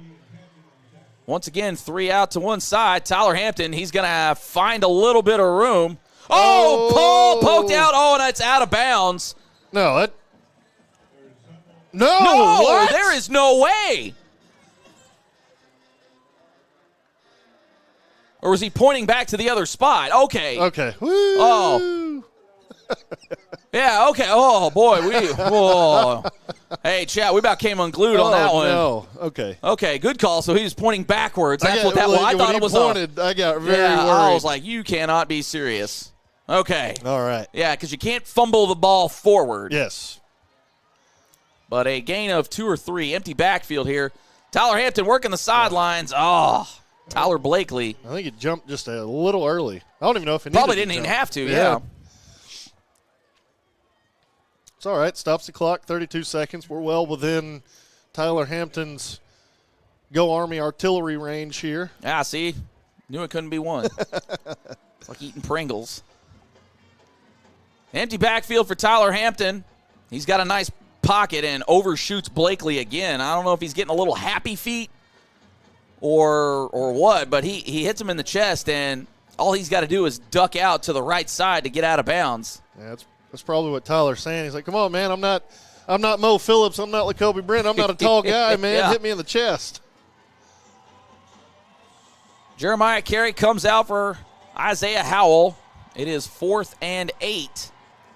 Bears looking to capitalize. Now the Bears will get the ball to start the second half, so that's key info here. And they'll look to the sidelines. Plenty of time still left on the play clock, so no room for panic. I think Catholic's dialing up some pressure here. From one side, yeah. Oh, and he's – oh. Nobody there. I think that was a zig and a zag. And Coach Mark Kelly laying into his quarterback a little bit. When we saw that in the game earlier in the season, and when we say laying into, I mean, they got a great relationship, both of those guys. One, former quarterback and current quarterback. He's probably, over there telling him, and I don't know too much about their relationship, but the kind of coach I was, I'd probably walk over there and be like, hey, man, are you trying to overthrow these guys? What are you doing? Well, it may have just been a read play, because it did look like Ryan Parham broke the route off. Yeah. And it's like, oh, there it goes. Well, yeah, and those, when you have those option routes in the receivers, sometimes you will have a miss. The receiver hits here and the quarterback thinks he's going there. But if we know anything about the Bears, the second half is when they come to life. Come to life. Oh, the double reverse in the pass. Oh boy, that thing is hanging up there. And yeah, you gotta call that one. Oh man. Yeah. Got him a little twisted. That penalty is going to be on Brian Dixon. Didn't need to do it. No. But one of the easier pass interferences you're going to get. And Dixon has played very good this year so far, but that's just one of those where you get kind of caught up. Well, it kind of hung too, so he just beat him to the ball, and he was playing the receiver rather than the ball, so. And I think you can see how it happens. I've never played the defensive back position, but my worst fear would be a ball that's up in the air forever as a DB, because you can't touch the receiver. You can't. You just got to kind of stand there and wait. I don't know what you just would wait do. for it. The receiver has the advantage because he knows he can't be touched. So I mean, I would hate to be in that situation. Catholic still on their side of the field. We're going to say he came. Oh, now that's a cheap flag. Yeah, but I don't know about that one. Yeah, Nigel Casey's going to get hit for that one. That's pretty soft on the official, I think, too. Well, no, I mean, you got to side with the officials on that one. You can't do that. You can't do that, I think. And he got it for spiking the ball. I think if that ball doesn't go near as high or as far, you don't. That's back-to-back penalties now for the Bears, and they've spotted Catholic 30 yards. So what was a promising end of the half, Bears defense now on their heels, but it's their own doing. You just can't do that. I think it's not a personal foul. It's a delay of game, so it saves him from that at least. But I think it's an unsportsmanlike is what they got him for, because they got a few out of that. You're right. But I think that's the concept is, you're delaying the game because you're ticked off. 3 receivers to the left of Blair. And he's got nowhere to go with it. That's a good old-fashioned cover sack. And we'll see if they take a timeout here to end it. And Catholic does take a timeout. So 4 seconds left until halftime. You got to think it's just heave-ho time. Yeah, I don't know if they've got a Cam Little on the bench that can nail a 60-yarder. Well, heck, he put in 68, probably with 3 or 4 yards to spare. Yeah, man. Well, he made 70 in the preseason. Doesn't count. Yeah, it doesn't count, but good grief. I don't know why. Jeez, if I field saw goal. it go through, that thing ought to count. I'm counting it. Jeez. Yeah, here the Bears. NFL record. How about it? Yeah. These kickers, man, they're whew. And it's so wild because like 10 years ago, you think 50-yarders are real difficult. tough. But nowadays, you can't make 50. You're not a real kicker. Yeah, 60's the new 45. But here the Bears, you got to play smart. Well, you just don't have to have an elite autoplex flag Yeah, out there. Let's just say that. Play smart. Can't draw a penalty to get the old untimed down, because I'd imagine this will be the last play of the half. And if you're the defensive line, you just want to create just enough pressure to maybe make it uncomfortable back there for Blair to maybe not get a good running start into a Hail Mary. Yeah, that's you put your best pass rushers out there on the field, and you just say, hey, they're obviously not going to run the football. Go get to the quarterback. Yeah, heck, I'd be putting the tallest guys on the team out there. Put Mo Phillips out there. Get Lacobe out there. Defense be darned.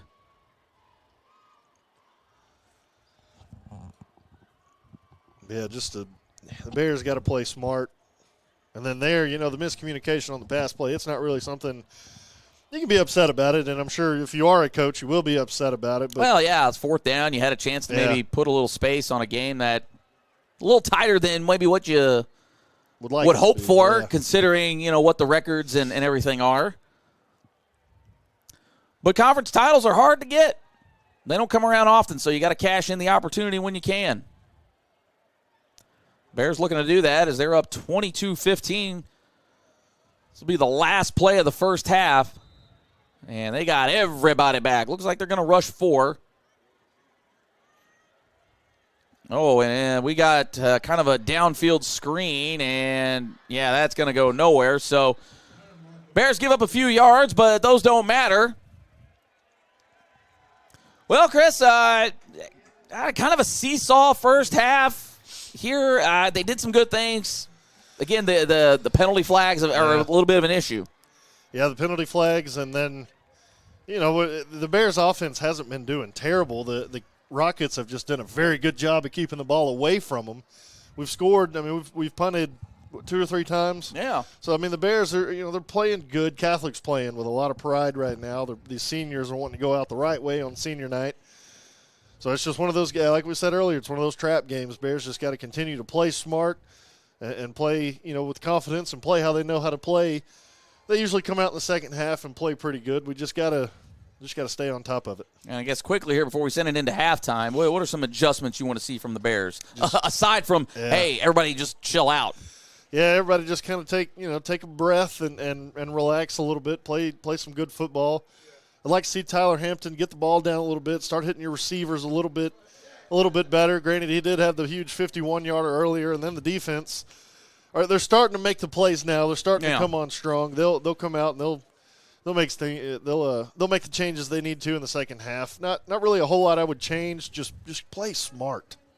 Well, there you have it. Just play smarter, and don't make it harder on yourselves. Right. 22-15, your halftime score. Bears will receive the ball when we kick action back off here for the second half. But again, make sure you like and share and subscribe to the Sylvan Hills Sports Network. We certainly do appreciate it. Hey, stick around with us here. Again, Bears going to win tonight. They're the 1 seed. They share the conference championship, likely with the Benton Panthers. But plenty more to come here. Again, 22-15, your halftime score. Jay Bird, Chris Goodman with you here on the Sylvan Hills Sports Network.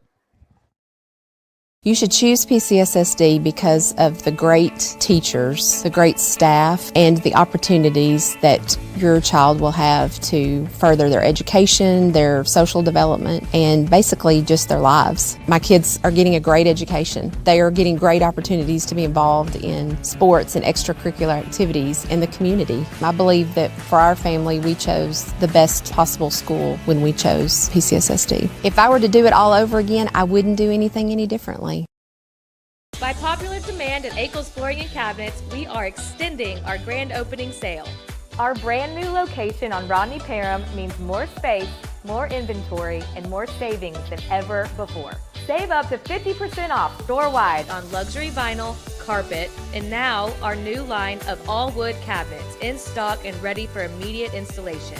We'll even pay your sales tax, plus interest-free financing for 3 years. Akel's Flooring and Cabinets, where we make it beautiful for less.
Yeah. Yeah.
Getting set here for the second half. Sylvan Hills set to receive the ball 22-15. So as of right now, they are in the driver's seat.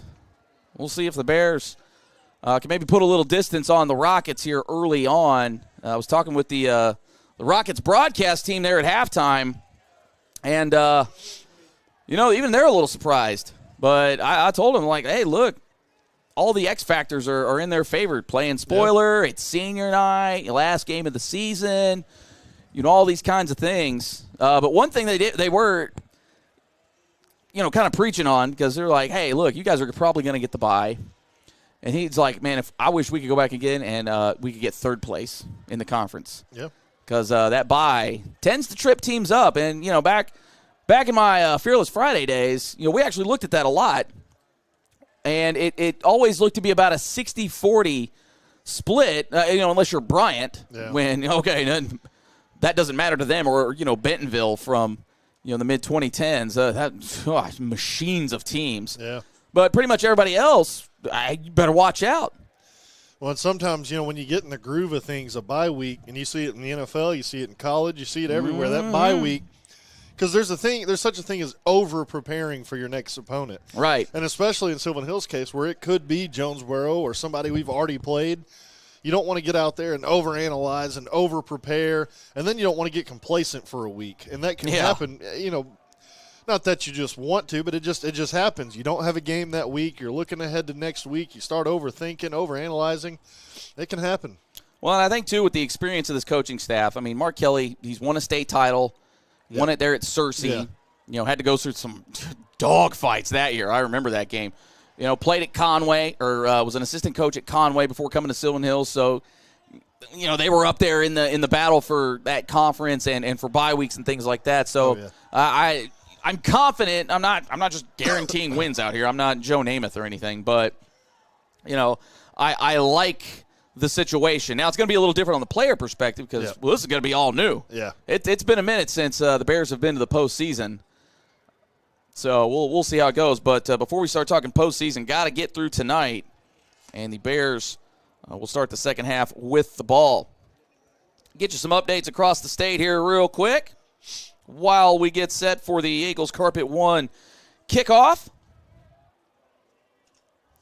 Speaking of Eagles Carpet 1, kick off your home improvement needs with Eagles Carpet 1 and flooring. Hands-on access to those samples so you can see and feel your potential. If you don't love your floor after installation, hey, you can have it replaced for free with Carpet 1's beautiful guarantee. Eagles has stores in Little Rock, North Little Rock, and Sherwood, or you can visit eaglescarpet1.com today.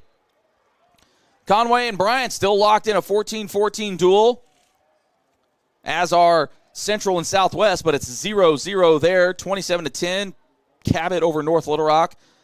Well, things are getting a little interesting out there in the Holy War. Little Rock Christian 35 over Pulaski Academy at 25.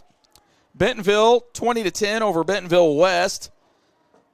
Boy, Rogers was really taking their little brother out to the woodshed, 42-7 over Heritage. What am I trying to say here? 42-23 El Dorado over Sheridan. 14-14, that Marion-Benton game. That one's getting interesting. And then Jonesboro is cruising over West Memphis right now. Over on the other side of the classification, Greenwood 21-0 over Mountain Home. Lake Hamilton laying it to Russellville 54-8.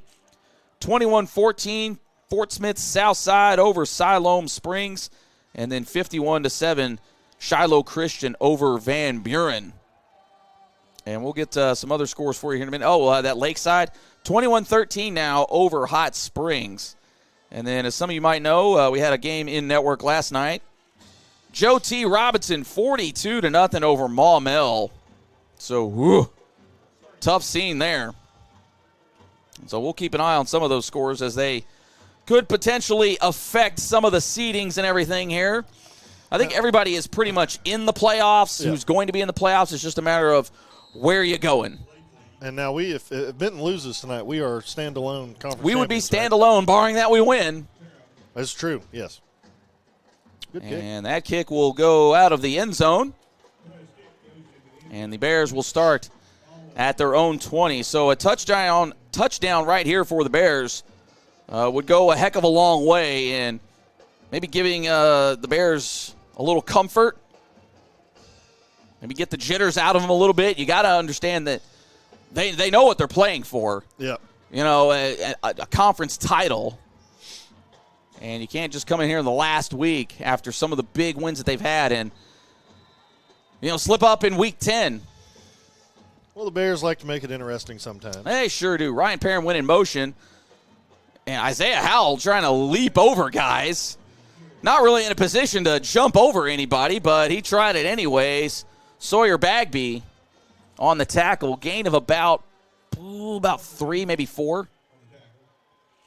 And Howell going to cut it back. Trying to get to the outside. He does a little bit. Maybe picks up 3 or 4. Yeah. We'll see what the spot is. And we've got a man down. Not sure if it's a Bear or a Rocket. It does appear to be one of the Catholic High players. There was one guy late getting up, but we... Oh, okay, that's not a man down. I think I'm looking at some of the sideline stuff. Okay, so... No, he was down. Yeah, he was down for a moment. I thought there was somebody else down, but that's just the yellow vests over there. And that is number 28, Mason Emmerling, the senior cornerback. Looks like that shoulder may... not be where it's supposed to be. So hopefully that's about the extent of the injury. We'll keep an eye on him and see if he comes back in. 3rd and short now for the Bears. Yeah, Catholic, they did it all first half too, but some of our counter plays, some of our outside zone plays, they have done a very good job of just stretching and not letting Isaiah Howell get anywhere. Tyler Hampton keeps it. They weren't ready for that, and he's got a little room to run. He's got one man to beat. Tyler Hampton on the horse. He's got one more guy, not the angle. Touchdown, Bears. Tyler Hampton, pop that smoke. Oh, my goodness. What a play by Tyler Hampton. Put the team on his back. Man, he's going to look good in black and gold next year. Yeah, I guess he'll go to UAPB or something, that's a troll right there if I ever saw one. Now I will say, UAPB could use a quarterback like him. I mean, could be tough to turn that down, and it is. Oh, I think he missed that. Oh, no, he didn't. Yeah, we're at a tough angle. So Chase Isaac down through and true, and barely 40 seconds into the second half, the Bears stretch their lead 29-15. Now, we had to pop that smoke. We finally got some merch, chat. So our guy, Greg Foreman's going to post the link in the chat at some point. Let me see if we can find it, but be on the lookout for that in there. And it's very good, too. I will say, it looks awesome. Yeah, no, we got a sample up here. I wish we could show it to you, chat, but it's clean. It's clean, so get that Pop That Smoke gear. And there's some other, Sylvan Hills-related stuff on the site there, too, that, my guy's been working on. Blankets, some cups, you need some stocking stuffers, stuff like that. Hey, go check it out. See if we can get a website for you and get that thing in there. But how about it? Tyler Hampton. Haven't seen a whole lot of big runs out of him this season, but what better time than now? Oh, Bears get the pop. Oh, no, he held on to it. Pearson Snyder with he almost carried him off like it was rugby. None of that up play or whatever that thing is that they do in rugby. I really haven't the faintest idea, to be honest. It's a pretty cool sport to watch, rugby is. I'm still trying to figure it out. I watched the sevens during the Olympics, and, it's insane. I wish it was a little longer. Yeah. I'm sure those guys are dying, but once you understand it, it's actually a pretty cool sport to watch. Yeah, there's parts of it I get, but there's other parts I don't. Like when everybody gets in the scrum. Oh, yeah. I don't understand. Like the team who had the ball always wins it back. Is that by design? It's like, what are we even doing here then? Now, see that? I don't know. Yeah, I'm not too sure about that. Man in motion. Oh, and that is going to get swallowed up. Get him. Big time. And, geez. That was Jaden Noble holding him up, and then a sleuth of Bears led by Zayden Woodard come and finish the job. Loss of 3. I'm going to try and bounce back and forth between watching our replays and watching this Marion-Benton game. It's a very, very important game for Sylvan Hills and for Benton because we lose, they get it. If they win, they lose, and we win, we get it. So it's very – or if they both win, we tie. Well, we tie and we share it, but who wants to share? Blair on the carry, gets back to the original line. Well, maybe a yard short. So 3rd and 11 now.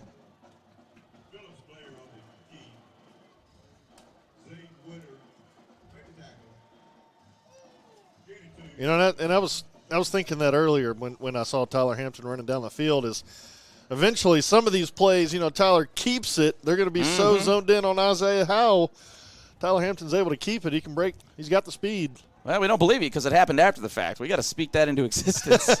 Interception right here. Pick 6. Pick 6. Wouldn't that be all right? Here it comes. Well, Blair is rolling out for a pass. We've got an elite autoplex flag on the play. He's just going to have to get rid of the ball, and I'm going to think that's a holding call.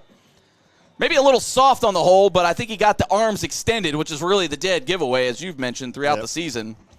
And it does look like they're looking to the Sylvan Hills sideline, so I think that's going to be holding against the Rockets. Sylvan Hills likely going to decline that. Yeah, they've already got the 4 down on the marker.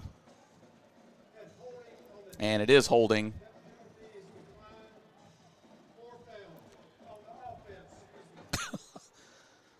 Whitecap trying to give away yards for the Rockets.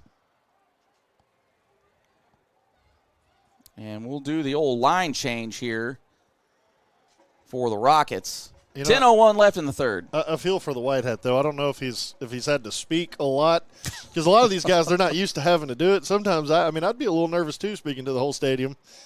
He's had a couple slip-ups. Well, luckily you're speaking to us this way, and there's nobody sitting on this side. That's why I couldn't imagine being like an NFL ref for the first time or a college ref. You're one of these huge stadiums. Everybody's looking at you. Hey, sign me up. I'm here for it. I'm ready for all the Boo Birds. Sky-high punt. Not a lot of distance. There we go. And it takes a friendly bounce for the Bears for a change, and they're going to spot it at the, in between the 25 and the 26. 9:52 left in the third, so not a lot of time's come off yet. Bears looking to really put the hammer down. Yeah. And maybe get in that left lane. I know a lot of Hawk fans. It's kind of traumatizing. It is. I saw flashbacks. I had, like you see the TikTok where they show the cat. It's like the little war flashback. I just saw that when you said that. Yeah. As we stare down another 2-10 season. I was like, oh no. Oh mercy. 3 receivers to the left. 1 man in motion. That's Mo Phillips and E.J. Duckery just going to lower the boom. Oh, what a tackle! Ooh. What a tackle! But the favor of the boom was returned. Yeah. Not sure who that was. I think it was Brock Hatchett. That was just one of those form. You lift the leg up and you get them down. Yeah, Good you like tackle. to see it. Great tackle. Tyler Hampton. Oh, ball is tipped. That was meant for Ryan Parham. He was going to be close to a First Arkansas Bank and Trust first down. He had a lot of room around him. He was going to pick up at least another 2 or 3 in the yak. 3rd and 8. Yeah, that may be about design now. The Rockets getting their hands in some of the passing lanes on the D-line. Well, if you can't get to him, and Tyler Blakely can't come up with that, and the Bears going 3 and out themselves as Caden Burnett comes in. Yeah, Catholic saying, hey, we're still here to play football too. Yeah, you're not the only one with the PTSD. John P. 70, you did not quote Chad Morris. Oh, we did. We didn't say hammer down, though. We got a little. Oh, no, I don't know how you don't flag that right there. As Mo Phillips was headbutted by Aiden Geyser. Refs just missed it. They were kind of out there all by themselves. And, again, I was talking to our cohorts over there on the Catholic side. And, they were saying they've got their own share of guys who tend to find those penalties, much like the Bears have a handful of guys too. But it's always amazing how those guys in the game always seem to gravitate towards each other. It's wild how that works. The guys that live on the edge seem to find each other. Yeah, Benton just took the lead 21-14. Oh. Well, Blair was looking for something and anything, but Cam Johnson shuts the door. And I think he actually lost 2 yards or at least a yard on the play. Yeah, that one. The Bears flew to the ball really well, didn't give him anywhere to run to. Yeah, just clog the lanes. If you start stopping the QB power, you make them start running something else. You stop that. They got to start throwing. Then maybe some of our DBs can get some more of the interceptions. But you got to, step one, you got to stop the quarterback. You got to stop Blair. Quick pass out to the flats, and oh, gosh. There you go. Pierre Grimes laying the wood to Ben Gassaway. Man, that was – my man was looking for a cut, and, boy, that was textbook right in the gut. But that's not after about 7-yard gain. It's one of those as a receiver, you want to make a move, and you're sitting there getting ready to make a move, but you know the linebacker or the safety or somebody coming over there to get a full head of steam too. It hurts a little bit. Yeah, it stings. 3 receivers to the right of Blair. Running backs shift sides. They were taking it down to the very end, and great defense by Nigel Casey. Timed that up perfectly as Gassaway couldn't come down with the reception. So both of these defenses locking in. Very good job out of Nigel there. He got the hand up right at the perfect time, knocked the ball away, celebrated in a good manner, and walked off. Bears. Yeah, a little better than the last time he was around the officials. Right. Well, it looks like we may. Okay, I thought Kai Griffin was going to go back there to try and field. Oh, man, come on. Let's do a little something, man. We've got a whistle. Play clock was good. We'll see what the penalty is. Catholic seems to be perturbed, so I think. Maybe. Yeah, false start on the Rockets. So that'll put them back to about the original line of scrimmage. Oh, the Bears are going to have somebody back this time. Ryan Parham. Oh, boy. Going to go back. Well, let's see what happens. Come on, Ryan. Talk to me. Yeah, we haven't been able to call a punt return in a while. Let's go. Go hit your head on the goalpost. Just give him something. Give him something. We'll see if this changes the strategy. Kick it to him. Oh. Probably the worst punt of the night. Oh, man, that was actually a really good punt, too. Doggone it. Bears were set up for it. Catholic with a perfect punt, though. Yeah. Sheesh. Well, when I say worse, I mean usually they're right down the middle of the field. There, you kind of. I'm telling you, yeah. So Barnett puts it inside the red zone. They're marking it at the 16. Golly. Of course, it's tough seeing when one of your best players on the night is usually your punter. Yeah. Bears got a chance to extend their lead. Just a 2-score game right now. That third score, well, the next touchdown, regardless of who gets it, is going to be monumental in this game. Twins to either side of Tyler Hampton. Oh, wow. And he's looking. And Jeremiah Carey out there in the flats gets about 7. And you're starting to see those defenders get their hands up for the Rockets.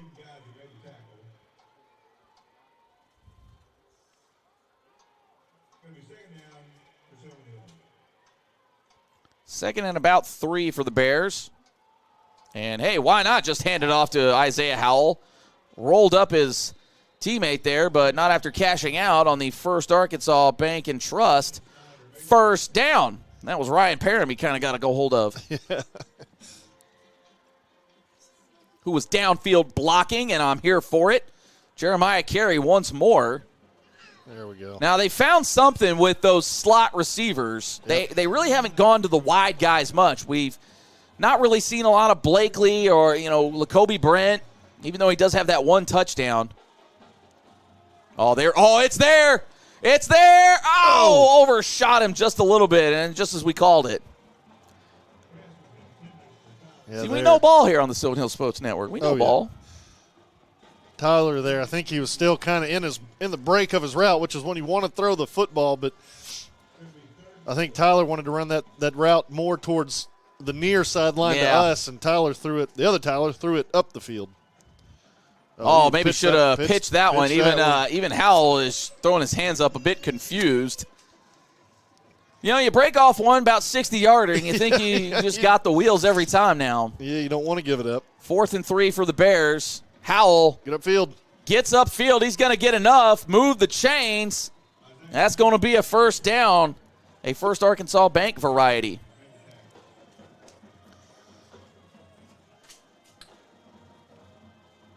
Catholic swapping out the personnel. Bears going trips left. But that doesn't mean anything because Isaiah Howell is just carving up this Catholic defense. He's ready for Thanksgiving. Couple of weeks away. I can't wait. I love a good Thanksgiving. You know, Chad, I want to know, Thanksgiving, what are those must-haves that you got to have there? Must-have is E.J. Duckery on a First Arkansas Bank and Trust first down. Well, I think. I might got ahead of myself here. It looks – there they go. Give it to him. But, yeah, I want to know, Chad, what are those side dishes we got to have? Are you a mac and cheese family? Or do you like the yams with the marshmallows? All that stuff. Tyler Hampton is just running, finally gets rid of it. Oh, did he get that? Oh, they called him out. Whoa, that was close. That was close. Cheerleaders were that was very close. Out of here. Speaking of Thanksgiving, though, I have a funny story. My sister's boyfriend was asking her what her plans were for Thanksgiving because it falls on a Thursday this year. And we all just kind of, what do you? This year. Just this year. What do you mean? He did. He was like, "What are your plans for Thanksgiving? It falls on a Thursday this year." And she was like, "It's on Thursday every year." The Elite Autoplex flag on the play is a false start for the Bears.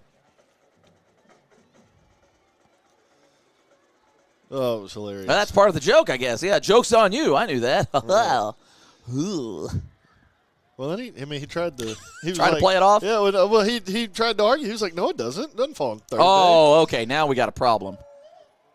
That ball tipped twice before it got into the hands of Caden Williamson. Boy, not often you see that. The old double tip drill. There it is. Boom, one, and then bam, two, right to him.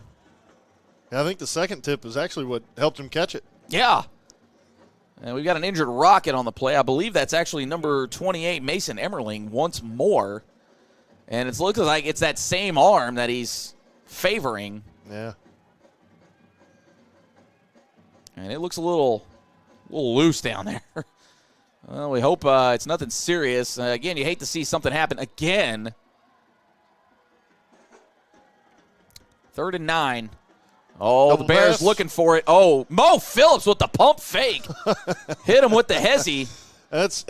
He's ready for hoop. Yeah, that's good. He didn't try and force it there. He hit him with the hezzy and drives down the paint, lays it in almost for a first down. Oh, no. Raul Trejo, he's got the Christmas tree up already. I'm with it. Oh, great hands by Mo Phillips. Cash it out. That's the First Arkansas Bank and Trust. First down. Oh, the peach cobbler. Mac dressing? Okay, Armani, I want to know about Mac dressing. If anybody got an idea on Mac dressing here, let me holler. Tyler Hampton trying to holler. He gets out of bounds, but not after a gain of about, that's close. Probably about 7. Great catch over there by the AD. Absolutely. Catching Tyler as he goes out of bounds. Got the roasted potatoes in here, too. Mashed taters. I like how they're taters. They're not mashed potatoes. They're mashed taters. Oh, geez, mash your own guy, Isaiah Howell. My word. I'll tell you what. Good night. He has no regard for human life. Well, it's been Ryan Parham almost every single time. It has been. He's gotten rolled up about 3 times here this half. He's probably, when the running backs have their meetings, he's probably going to go in there and be like, "Hey, guys, I'm blocking I play for you. Can you stop running me over, please?" My word. Tyler Hampton keeps it. Go. Cuts it right back up. There we go. Touchdown, Bears. Pop that smoke. What a play. What a drive. Well, Isaiah Howell with a stamp on that one. Anytime you got an offensive lineman, I believe it was Larry Lee Turner there. What a name, by the way. Anytime you got an offensive lineman and he's running downfield with nobody to block, that's usually a very good thing or a very bad thing. There it was very good because the quarterback just hid behind the big fella and walked right on in the end zone. All right, we got clarification from Armani. No mac and cheese. That's blasphemous, if you ask me. Mac and cheese is a staple. Chase Isaac also a staple here as he is down through and true. And with 4:43 left here in the third, it is 36-15. So Bears with a little bit of breathing room, and I think you're going to start seeing, okay, they're a little more relaxed now, and I think that's going to be real key going forward here. Well, and we've seen it a lot this year where the Bears they come out in the second half just playing a whole lot better. Alfredo spaghetti. I Sounds... see a chicken spaghetti in here, too. Now, that's a little different. Now, I'm a big fan of Alfredo. I'm not sure the Pilgrims really had the Alfredo that first Thanksgiving. But, hey, I don't think so. Y'all do you. I mean, I'm not going to turn down Alfredo, that's for sure. Alfredo comes from Italy, I'm pretty sure. I don't know. Shoot, the way some folks mix it up, that's straight out of the South. You're supposed to know. You're the producer. You give us the answers. Pat's just like, it's got butter and heavy cream. You hate pasta? Wait, what? What? So you go to Chili's. You don't get the Cajun? Okay. Oh, Lord. Oh, man. Uh-oh. And the Bears are in a heap of trouble. Oh, jeez.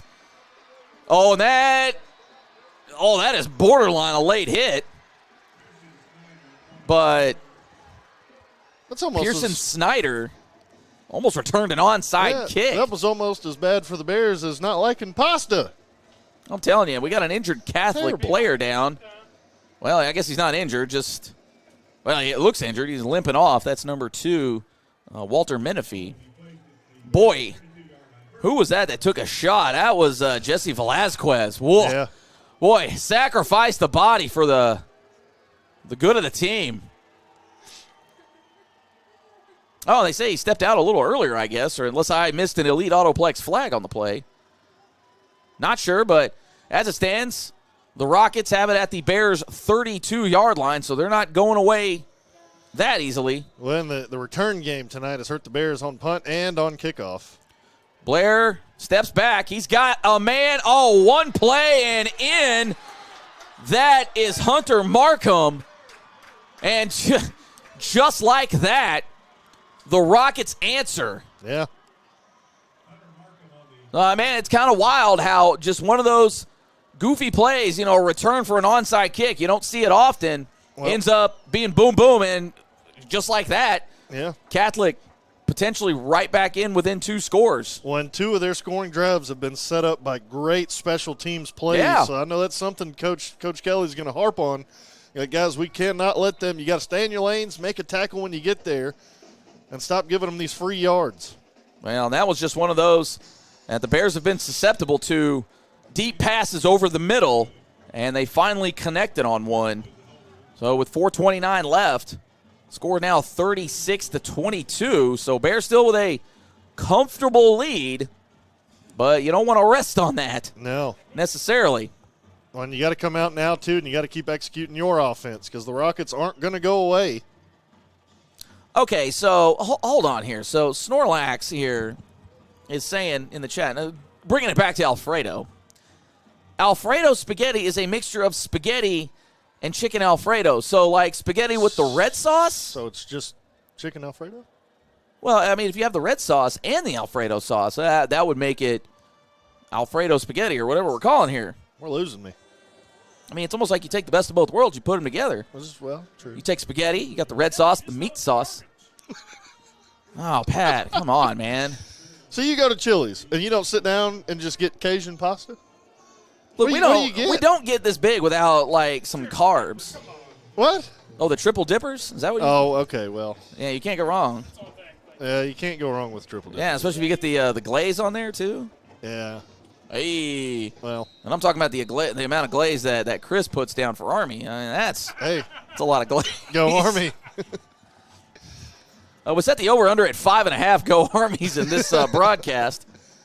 Oh, Tyler Blakely Here we go. catches it at the 2, and he's got room. He's got the edge. Just waited a little too long on the inside, but a few more bonus yards. Got back to the 27-yard line where the Bears will take over. Now we got pasta salad. Oh, my brother's number 81, so Reginald, welcome to the show. We see you in there. Mo Phillips. I can't wait to see him come basketball season. Yeah, I'm ready to see him, too, grow as a receiver. He's very good. Absolutely. 3 receivers to the right of Hampton. But E.J. Duckery, all kinds of room to run, cuts it back just short of the first down. maybe by about a half a yard. Yeah, EJ running with a little bit of anger. He hasn't been able to get the yards that he's wanted to. Telling you, man, my man's finally got loose, and he's got a convoy with him, cuts it back. There we go. And he's still going, taking on a whole fleet of rockets. And that is more than enough to avoid any overdraft fees. That's a First Arkansas Bank and Trust first down. 6 days a week because they're closed on Sunday. That's right, but you can always visit them, fabnt.bank. And we got a timeout here.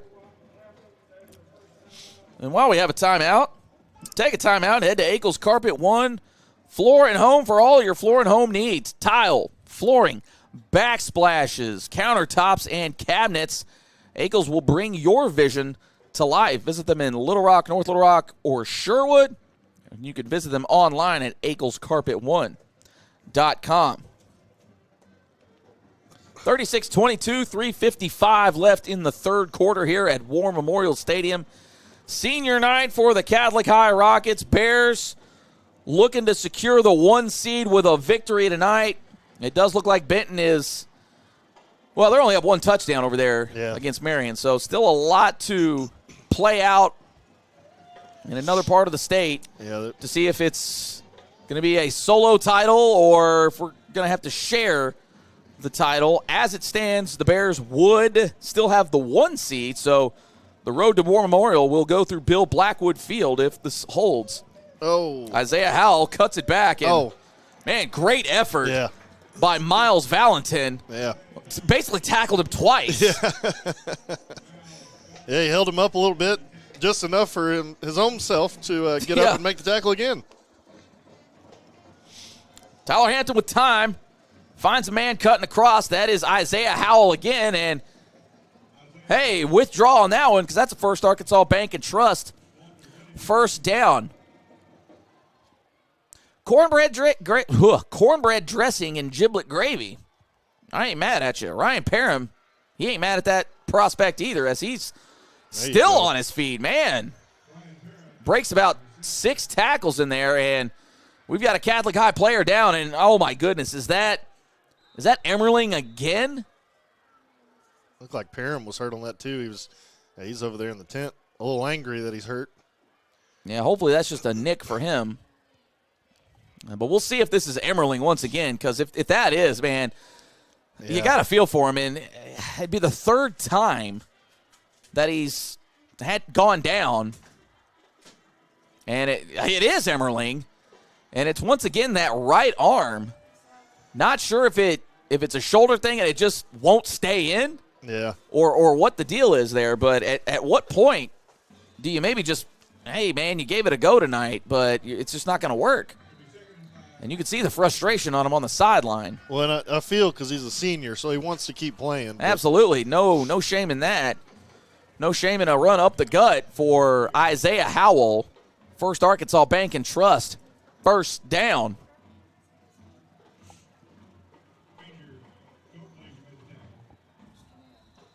And we've got an Elite Autoplex flag on the play, or do we have a timeout? All right, I think that's what we call the oopsie doodle. Yeah. All right, so not sure what happened there. Somebody said my bad. Oopsie doodles. Bears look to the sideline. Are you a stuffing guy or are you a dressing guy? I mean, I vibe with both. I probably prefer dressing. Yeah, I mean, I like – it depends on who's making what with me. Those are facts. We're not going to dispute those facts. I've had very good of both and very bad of both. Yeah. I lean a little bit more towards dressing. Yeah. No, I'm probably a 70-30 dressing guy. Yeah. I don't dislike the stuffing. Ooh, close to offside. I guess it didn't quite break the plane. Hey, pitches the ball that time. Oh, the hurdle by Isaiah Howell. He's been wanting to do that all night. We got an Elite Autoplex flag on the play. And it's in the backfield, so not sure what it could have been. I mean, way in the backfield at that. Holding on the Bears, maybe? I don't know, because that's pretty deep back there. We'll get the call here. Sideline Oh, a warning. sideline warning. So no penalty, I believe, on the play. It's just a warning. And I guess guys are just in the way back there. I'm not sure who they're in the way of. Because I know the coaches, they like to stand on the field, but usually if you're well behind the play, they're just going to let it go. Now, if there's an interception or a change of possession, you better get out of the way. Oh, yeah. Tyler Hampton gets outside, cuts it back in, almost got out of the clinches of the would-be tackle. And we've got an elite autoplex flag on the play there, as there was something going on the sidelines. We see our guy Stephen Ray down there. Well, for now, it's a First Arkansas Bank and Trust first down. Mix in a little elite autoplex penalty on the play. Yeah, I think Pat, you're right. I think it's going to be offsetting on both teams. Should be, anyways.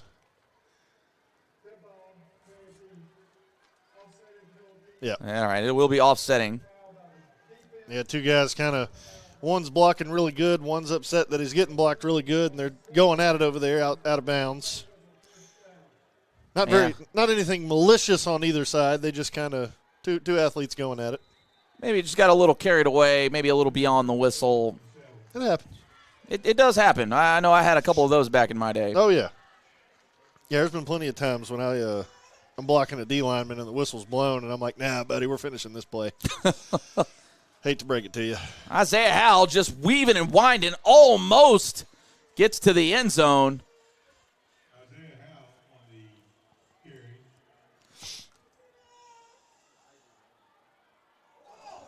Oh, ball's on the turf, and I think it's going to be a turnover. Oh my goodness. Oh, the Bears knocking on the door of the end zone. And we haven't seen that much this year where it's the oopsie doodles. Yeah. And I'm not too sure what happened there. The snap, it's kind of. Even looking at the replay on the jumbo here, I'm not sure what happened. The snap got sideways somehow. Yeah. Now, however, whatever happened in between, not sure. Well, Catholic has a chance to make things a little tense here, but they've got a long way to go. 1:58 left in the third quarter. Bears defense will have to answer the bell. And they are shifting around. I don't know if it's more of a confusion thing or if they're just trying to get set. Looks like they're bringing some pressure. Pierre Grimes almost had. And Kai Griffin wisely pulls up on Hunter Markham. Gain of about 5. Yeah, some of those stretch plays have really been good for the Rockets, and some of the Bears have just really shut down. Well, it's almost a dead giveaway if a guy goes in motion. It seems like they've handed that off every time. Yeah. Now, I know you don't want to get caught the one time that they don't hand it off, but. This may be a Blair run. Yes, it is. Oh, Xavier Woodard really opens it up for Cam Johnson there. Great play by both of those guys. I don't know the exact number on it, but every time they've had the running back to the right, the tight end to the right, and doubles, two receivers to the right, Blair's usually ran to the right. Hey, this is a guy that knows ball. Now, they may throw something different out of that, but generally that's what they've done. Now, when they go that same look and the running back's been on the left, they've thrown it sometime. This look right here. Okay, here you go. Twins right, running back to the left. But he may run it to the left here. Well, they're going to look to the sideline to get the actual call. 3rd and 2. Big play here for the defense. Woodard shows pressure. And he is going to run it to the left. Oh, finds the cutback lane, barely falls forward, so a gain of about 4. And that'll keep the chains moving for the Rockets. And generally, he's following that running back and the tight end. Wherever they're at on the field, he's usually running. Now, when the tight end and running back are offset, I think that's when they throw it. But generally, when the tight end and the running back are on the same side, Blair's just like, all right, boys, let's go get 3 or 4. Something to look out for. So for everybody that's playing along at home, hey, find the running back. All right, they're offset this time. They are a little offset. Man in motion, though. And what do we got here? And, they were there for it. Cam Johnson, he just found a way to cut back. I think Woodard maybe officially gets the tackle. 2 or 3 on the play. And like you pointed out, guy goes in motion. He's the one getting it. We'll see if there's another play. And I'm seeing the sidelines are holding up the 4, so they might just take this into the fourth quarter. And it looks like that will be the case. So heading into the last frame here tonight, Bears trying to secure a conference title. They'll have a 2-score lead, but Catholic has the ball.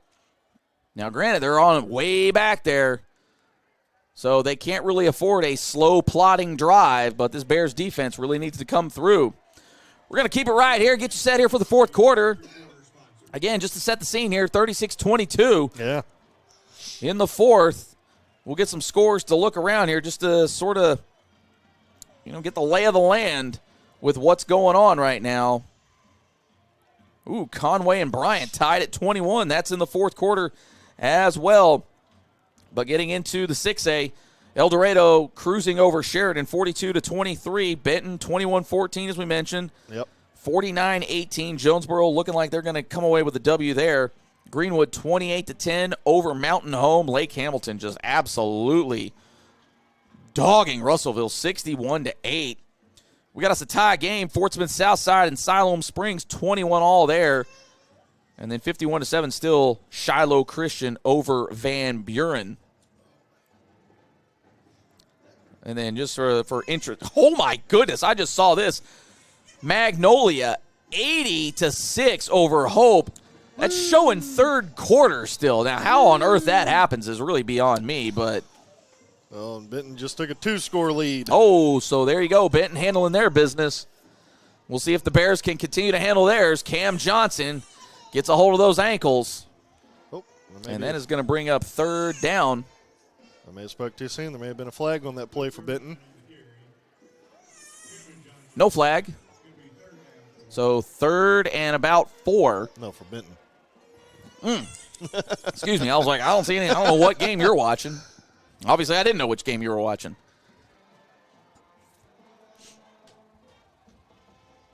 Got to look for the left side run. Yep. Well, there it is. Quarterback run. Oh, I don't know. Oh, he's going to be well short. About a good 2.5 yards. So we'll see what they try to do here. Well, looks like they're going to go for it. Big jumbo set, possibly. Yeah, they're bringing in They're bringing in everybody. You see an extra lineman come in, and you see guys wearing the 40 numbers Oh, come yeah, in. you know exactly what's going on. I'm loading it up, and you got to try to force it back inside. Come on, D-line. Fourth down. Good job. No, this might be just to try to draw them off scenario.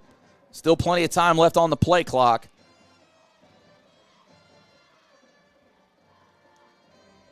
Oh, he tripped! There we go. The quarterback and the running back got their feet tripped up.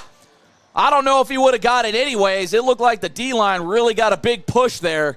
Oh, that's unfortunate for the Rockets. Excellent job there. Let's see watching the Jumbotron. Oh, yeah, they kind of just barely. Oh, man, that stinks if you're a Rockets fan. Great news if you're for the Bears. Oh, yeah. Bears in prime position now to really put the clamps down on this game as they'll take over at the Rockets 28. Now the Benton Panthers have taken a 2-touchdown lead. All right, so big update there. Be nice if the Bears could take a 3-score lead right about now. Oh my, play. Isaiah Howell is absolutely blown up by Menifee. Yep. Oh. You got the big fella out there. Got to get your head on a swivel there. Oh, and he just whiffed on the block.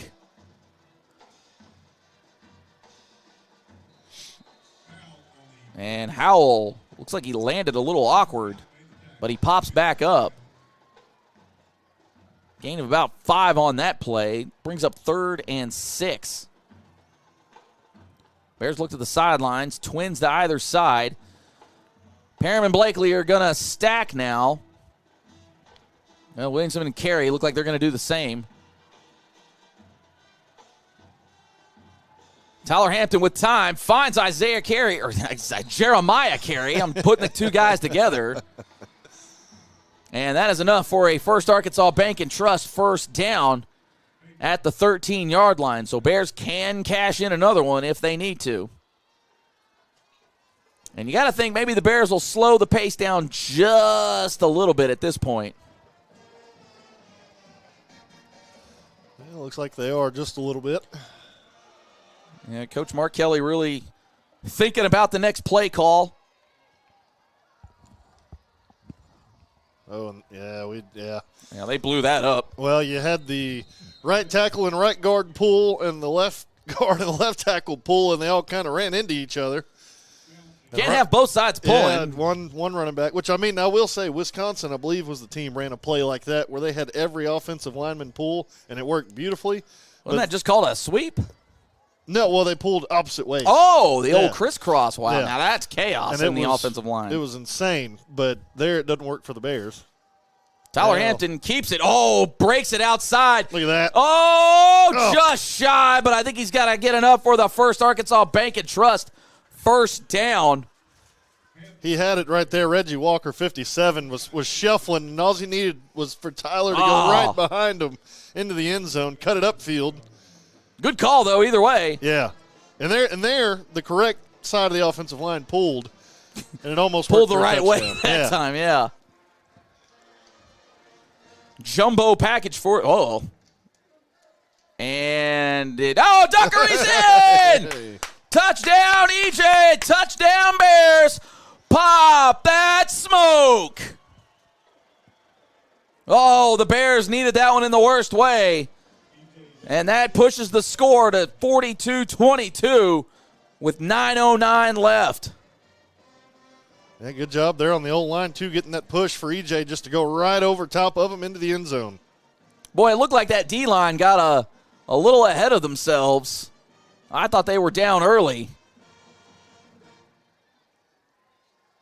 Bingo, bango, right through the wickets. And it is now 43-22. Again, 9:09 left in this one. So the Bears also handling their business. 9 minutes from a conference title. At least a shared one. Still a conference title, though. I mean, I do not. Yeah, the 1 seed. We all know who the real champs would be in this scenario.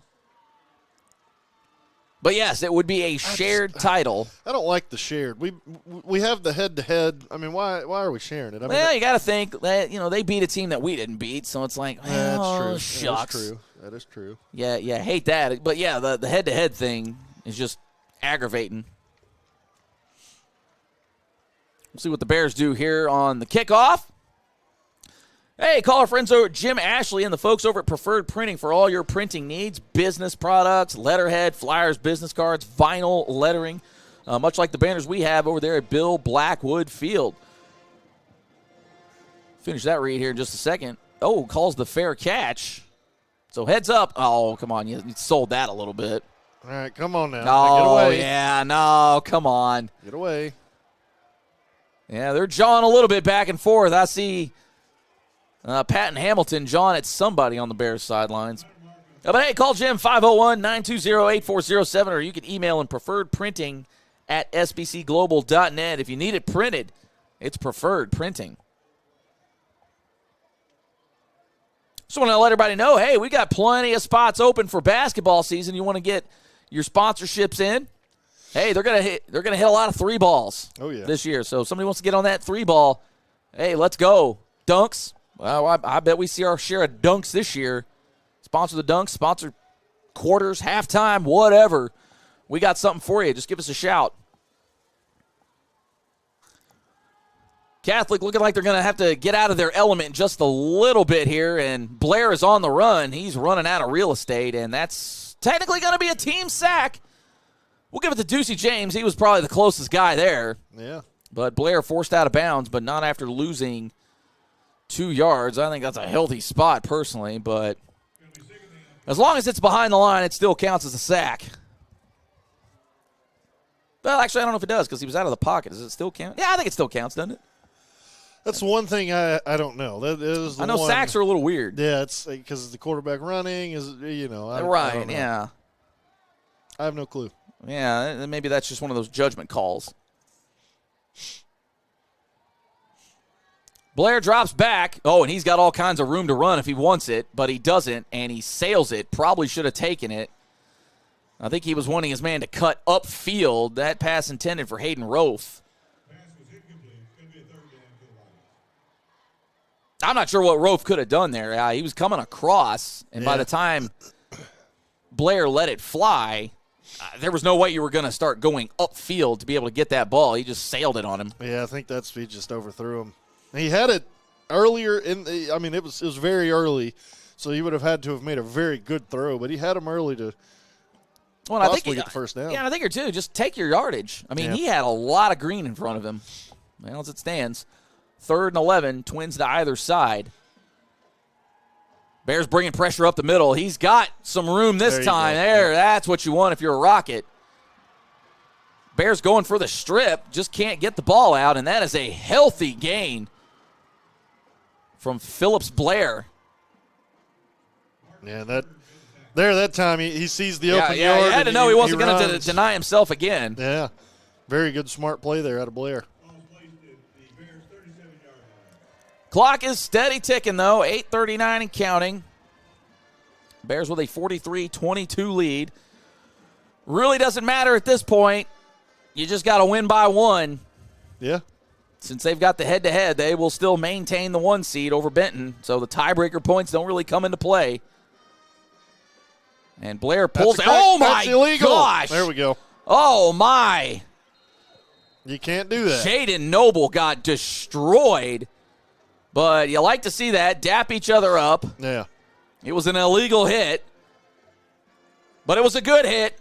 Give him that. Yeah, I personally, I know why they have the blindside penalty. I personally. Well, he didn't get his head around either, so it's almost a clip. I don't know if they call clipping anymore. But it was definitely a block in the back. And I think that was just one of those ones where he gets his head on the other side. Hey, clean block. It's a game of inches. Yeah. Yes, sir, Johnny, we will be on basketball, and you best believe we are going to have a whole lot of fun. Whole lot of fun. Yeah, you better believe it. Whole lot of fun. Can't wait for that one. You think we're fun on football? Wait till basketball starts. Oh, man, the up and down pace of basketball. Crazy. We had fun last year. Bears made a nice little run in the state tournament, so that's always fun to see. And they should be improved this year, so can't wait to see. Love it. What the hard court version of the Bears has to offer this year. Blair just running for his life, flicks it out there. Maybe he was outside the tackle box? Close. I think a lot of folks in the stands are calling for it.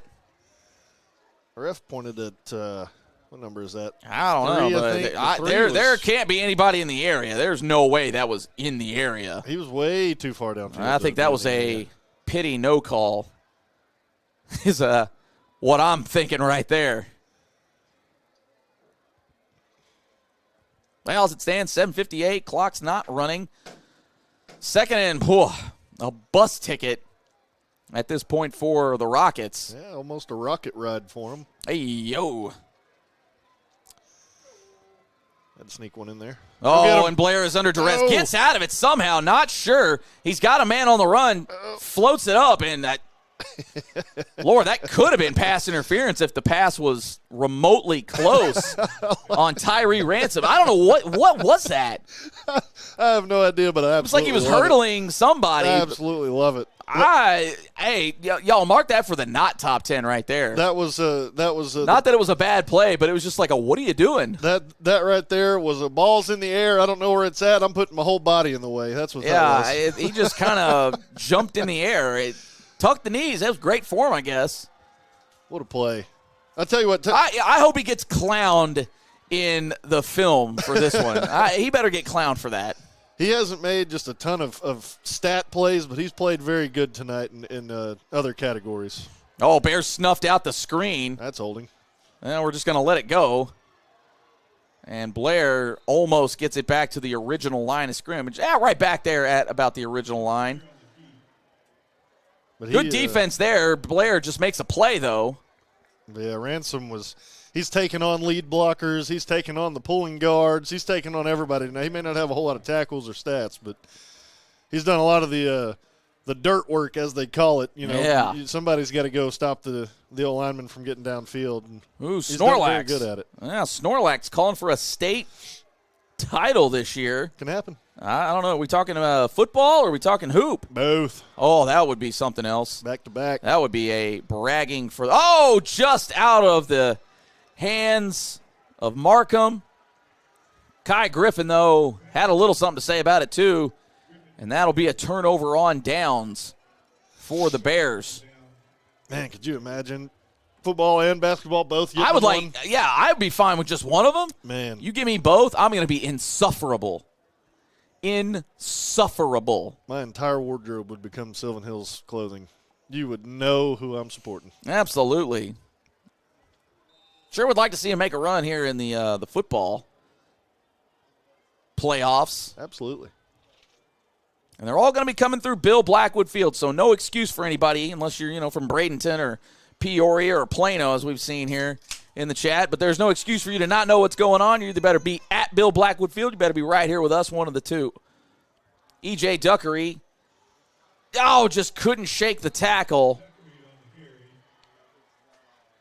And he's brought down, but not after a 2-yard loss. Well, and I tell you, if there are any Southwest airline execs watching the live stream tonight, let's get some free rides for those out-of-town folks over to Bill Blackwood.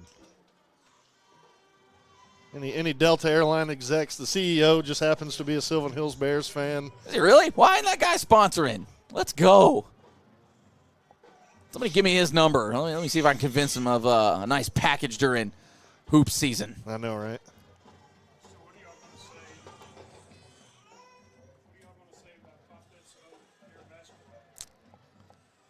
Keep it. First down run for the Bears, just grinding it out at this point.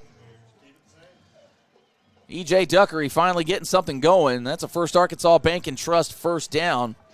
Pat was asking about, what the bang call is during basketball season. Now, I know last year what we kind of had going was, 3-pointers. It wasn't from downtown. It was from all the different streets of Sherwood. Yeah. We might stick with that. If somebody wants to sponsor that, we'll have to obviously change that. Plug. Plenty of opportunities. There's opportunities abound, and if you can't think of one, well, we'll find one for you. E.J. Duckery finding a hole up the middle, and he is just chewing them up, spitting them out right now. About a 16-yard gain there, gets to the Catholic 30, and that is another First Arkansas Bank and Trust first down. When you talk about the opportunity, too, we didn't have a penalty flag sponsor, but Elite Autoplex comes in, and their name has been called a lot. A lot. Unfortunately. So, yeah. But if you want to sponsor free throws, hey, those happen a lot. Yeah. We got you. Oh, I think Plano will be at some of those games. Uh-oh. Plano's coming to town. Well, it's just right down the road. Yeah, a little hop, skip, and a jump. Yeah, you knew Duckery was going to get another shot at it, and he just cuts through. Oh, he's got a shot at the end zone. Oh, look at the downfield blocking. Lacoby Brett, touchdown, Bears. Pop that smoke. What an effort by E.J. Duckery. What an effort by Lacoby Brett. Yeah. Oh, man, I'll shout out any receiver downfield blocking. And what a game, too. We were talking about it earlier. EJ's had kind of an off, these last couple of games have been off. He just can't get it going. And here he is this game, multiple scores. Sometimes you just got to stay at it when you're running that football. You got to stay at it, and eventually it will start working for you. Well, it was working for him that drive. Catholic coming in hot, but not before Chase Isaac puts it through. 5:04 left in this one. The Bears hang a 50-burger. 50-22 now. Now, Raul Trejo in the chat here, if the stands are packed out, are the fans able to get in? Well, for starters, my heart would swell if the stands were packed out. We've been close a couple times. We haven't been at capacity yet, but you better believe it, Raul. They'll let you in. They will definitely let you in. And if they don't let you in, stand on the outside of the gate, scream and yell. Get the whole city of Sherwood over there to Bill Blackwood. Whether it be next week or in a couple of weeks, looking like it'll be a couple of weeks. Yeah, it's going to be a couple of weeks at the rate we're going here. But get everybody out there. Absolutely. Bears 5 minutes from a conference title. And if you can't make it to the game, have no fear. Me and Jay will be here That's right. with Pat and Braden and Tanner. The whole family will be here. It's a family affair. We will have all the action, the best moonshots you've ever seen, and the best football. Yeah, it might be a new moon by that time, so Bears will have to keep going a couple weeks to maybe get us another full one again. 5:04 left here in the fourth. Catholic getting their last guy onto the field. We'll see what the Bears do here with a healthy lead on the kickoff.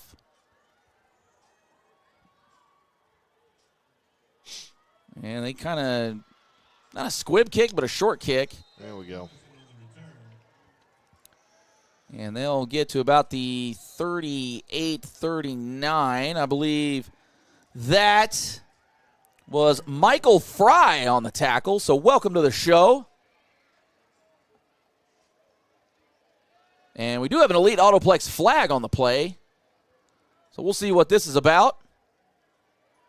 If it's just guys jawing or...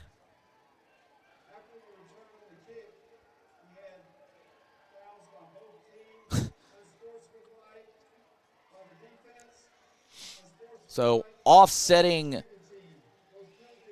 unsportsmanlikes. So I like how the officials are popping both guys. Yeah. And not necessarily looking for retaliation, or, you know, a lot of times it's not the first guy, it's the second guy that gets caught. Yeah. But I think we've seen tonight that it's a little chippy despite the score and the standings, and they're getting both guys.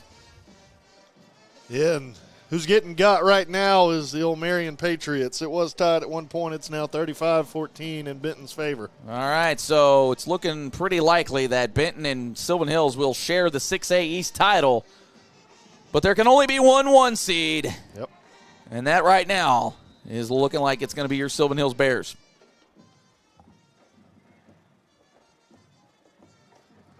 Roll Trejo, he's the first one in there. Congrats, Bears, conference champs. Yeah, it's probably safe to say right now. And it looks like Catholic has brought in some different folks. Ducey James on the tackle. That was Patrick Mays. Yeah, it looks like Bryant closed it out 128-21 over Conway. Woo, what a doozy. They very well could be right back here again. Yep. Nope. Right. But, man, let's talk about this Bears team. I mean, goodness gracious, you go 0-20 in the 2 previous seasons before this season. You know, and I'll be honest with you, I even told Coach Kelly this. You know, he was talking about, like, the goal is to host a playoff game. And I was just like, I mean, Coach, you don't go 0-20 for no reason. He's like, no, that's the goal. You got to shoot for something. Yeah. I'm like, that's fair. 9-1 conference champs, the 1 seed in a brutal 6A East conference. Yeah. In a brutal conference. And they go 6-1 in conference play. Or, excuse me, 7-1. Yeah. No, 6-1. Yeah, that's 7 games. Yeah, 6-1. I'm getting my math all whacked out here. 6-1. Only loss was a close one to Marion, who's no slouch themselves, despite what the scoreboard says tonight. I mean, what do you say about this team? Well, and they showed a lot of confidence. And I keep saying it, but I said it last year. They weren't a bad team. They just had to make a couple plays just like that. Oh, what a play. That was Harrison Merchant. Welcome to the show.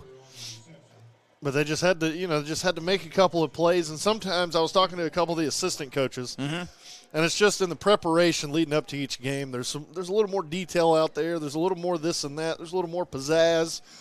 And, it's just kind of working differently. They had plenty of talent. Just sometimes it takes a different recipe when cooking to make it, make everything taste better. And, that's what happened over here at Sylvan Hills.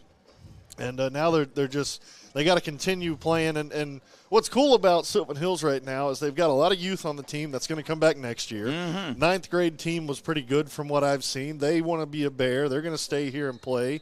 The 8th grade quarterback, I watched him at homecoming the other night. He was playing up on the freshman team, I believe is what they said. He played pretty good from everything I saw. So you got to get excited about the years to come. Coach Kelly's got everybody happy over here. He's got the whole city of Sherwood fired back up to be a part of the football program again. Yeah. Shout out to Coach James for doing a wonderful job as AD in his first year. So it's just a lot of good things happening all at once, and sometimes that's all you need is just one good thing to happen, and then it just continues to roll. We've seen it in every game for Sylvan Hills this year. One good thing happens, and you keep building on it. Absolutely, but I mean, honestly, this has got to be one of the stories of the entire state, regardless of what corner, regardless of what size the school is. I mean, you go 0-20 and then win a conference title with largely the same guys, with largely the same coaching staff. I mean, you bring in a new head guy, like you said, bring in the head chef. Oh, Bears almost got to that one. But that one will roll, which stop me if you're – oh, finally, out of the red zone.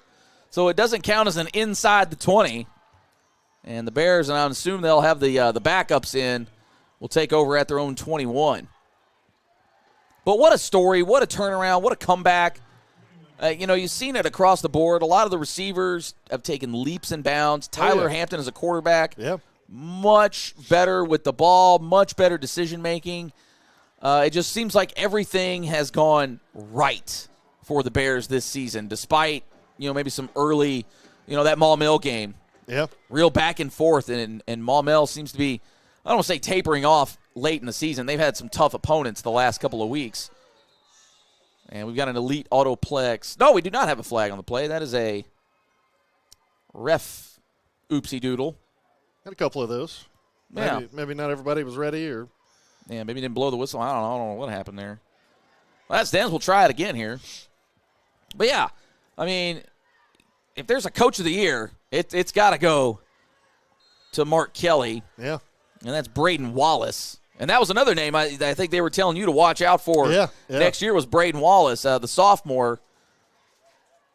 Again, just another one of these strong running backs that the Bears have.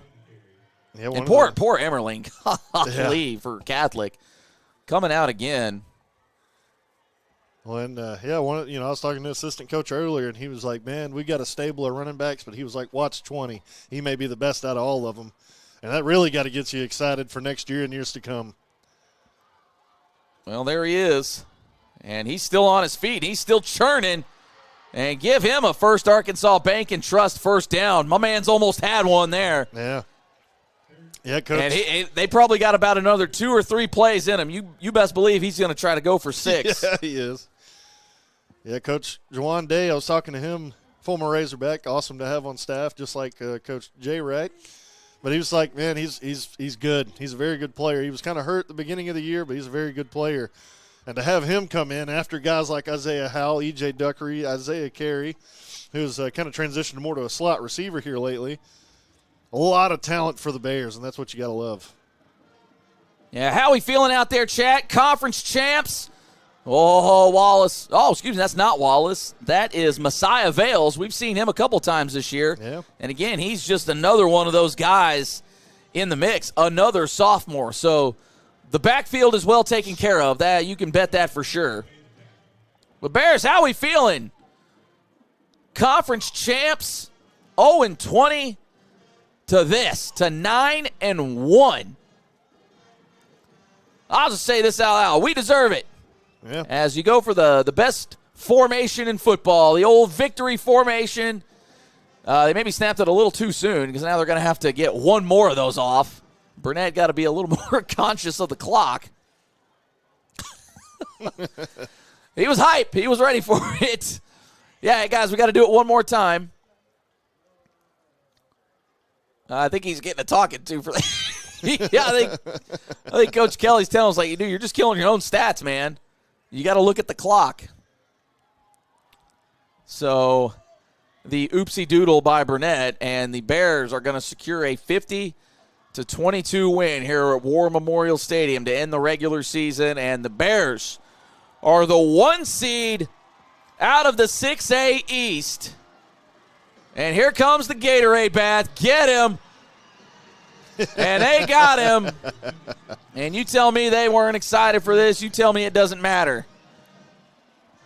Sherwood, not necessarily one of the blue bloods of the state, but it's a prideful city. And I can tell you that firsthand. Yeah, man. I mean, going back to years when I was at Sylvan Hills and when you were there, Sherwood is, I call it a sleeping giant. There's so much there. It's a wonderful city. Sylvan Hills is a great school. And it just felt like, eventually we were going to have some success. There's a lot of talent that comes through there. Yeah. Basketball, baseball, football, a lot of talent comes out of Sherwood, Arkansas that people don't know about because they transfer to other schools that are right down the road that we won't name. But, if everybody would just stay at Sylvan Hills like they have been here lately, a lot of good things can happen. And I think that's where – this Sylvan Hills team is headed, where they can keep that talent at Sylvan Hills. The 6th, 7th, and 8th graders move up to 9th grade. They move up to varsity. They stay a Bear, and they keep having fun. As we see Coach Kelly down there just embracing his team. Guys, first-year coach, you tell me that it doesn't matter. You tell me that he hasn't built a little bit of a culture here now. And this could be a game changer for this program. We saw it in year 1 of the Mark Kelly era that things can be done here, and they have been done as they have now gotten a share of the 6A East. They're the 1 seed, so the road to the 6A state title is going to run through Bill Blackwood Field. And things you love to see. Hugs all around with a wet Coach Kelly on a crisp night here, and you got to think, hey, that's okay. Because every one of those guys has gone out, fought for it, earned it, and they will reap their reward tonight. And, the Bears regular season ended at War Memorial. Now you want the entire season to end at War Memorial. Yeah. Go play for that state championship. Well, and it was interesting point, if you were watching the pregame show, I asked Coach Kelly about that, of do you think it helps coming here to play at War Memorial? Now, granted, it's not near the stakes or the opponent, but he said, yeah, it's actually kind of important that they get exposed to the environment. Yeah. Because it's hey, guys, this is what you want to play for. This is where you want to end the season. Yep. And, maybe you get some of those jitters out of you, oh, it's War Memorial. Because, this place has a little bit of aura to it. Yeah. Regardless, it's a big stadium. There's a lot to it. You got to get used to just the look. They say that in, the Final Four, for example. They play in those big, football stadiums, and it takes guys a minute to adjust to just the depth. We're not used to seeing bleacher seats all around going up, 100 feet or whatever. Yeah.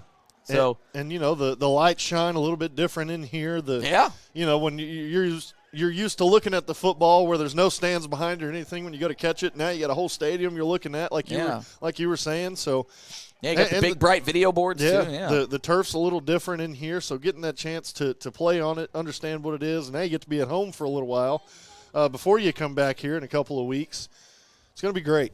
Oh man, I'm telling you, it is going to be a doozy. So, we're not sure what the exact seating is going to look like right now. Obviously things still have to play out, officially. But what we do know is next Friday, we ain't got no game. Yeah. We got to bye. Now, the one thing, it'll be interesting to ask Coach Kelly about this is, do you think that's an advantage? Do you think maybe that's detrimental? Again, talking to the broadcast team over at Catholic at halftime, they went 9-2 last year. They're kind of in the same seat that the Bears were in. They got tripped up because of the bye. Yeah. Usually you like to keep the rhythm going, keep the good vibes going, but like we were talking about coming into halftime, I think if there's any staff or a head coach that understands what that bye means and what it can do, I think it's going to be Mark Kelly, because he's been there, done that. Yeah, and that's such a key thing to have somebody who's led a team there. You don't understand how much that means to a team because he's, like I said, he's been there. He knows how to prepare. He knows what it takes. And these guys, you see there at the end of the game, they obviously love this head coach. They want to play for him. They want to battle for him. And when you have a team like that, they give the hip hip hoorays there. When you play with confidence, you got a great coach, and you just continue to fight. A lot of good things can happen. We've seen these Bears. They've been tested all season on the road. They've been tested by the opponents. They've been tested by this and that, and they've continued to pull out the wins. Looks like they're trying to hide another ice bucket from somebody. Uh-oh. Oh, they're coming for him. I don't know who that was. That looks like the DB coach. Oh, mercy. Everybody can get it right now. And you know what? That's okay. So the Bears polish off this season 9-1, 6-1. They'll be the 1 seed. Again, a bye next week, but then they will play host to either the 4 team out of the West or the 5 team out of the East. And coming into tonight, it was going to be Van Buren or Jonesboro, so we'll see if that holds. I know Jonesboro with a win tonight over West Memphis could change things. Yeah. Van Buren with a crushing loss to Shiloh Christian could change things for them as well. In fact, let's see if we can get a couple of score updates for you here just quickly before we sign off.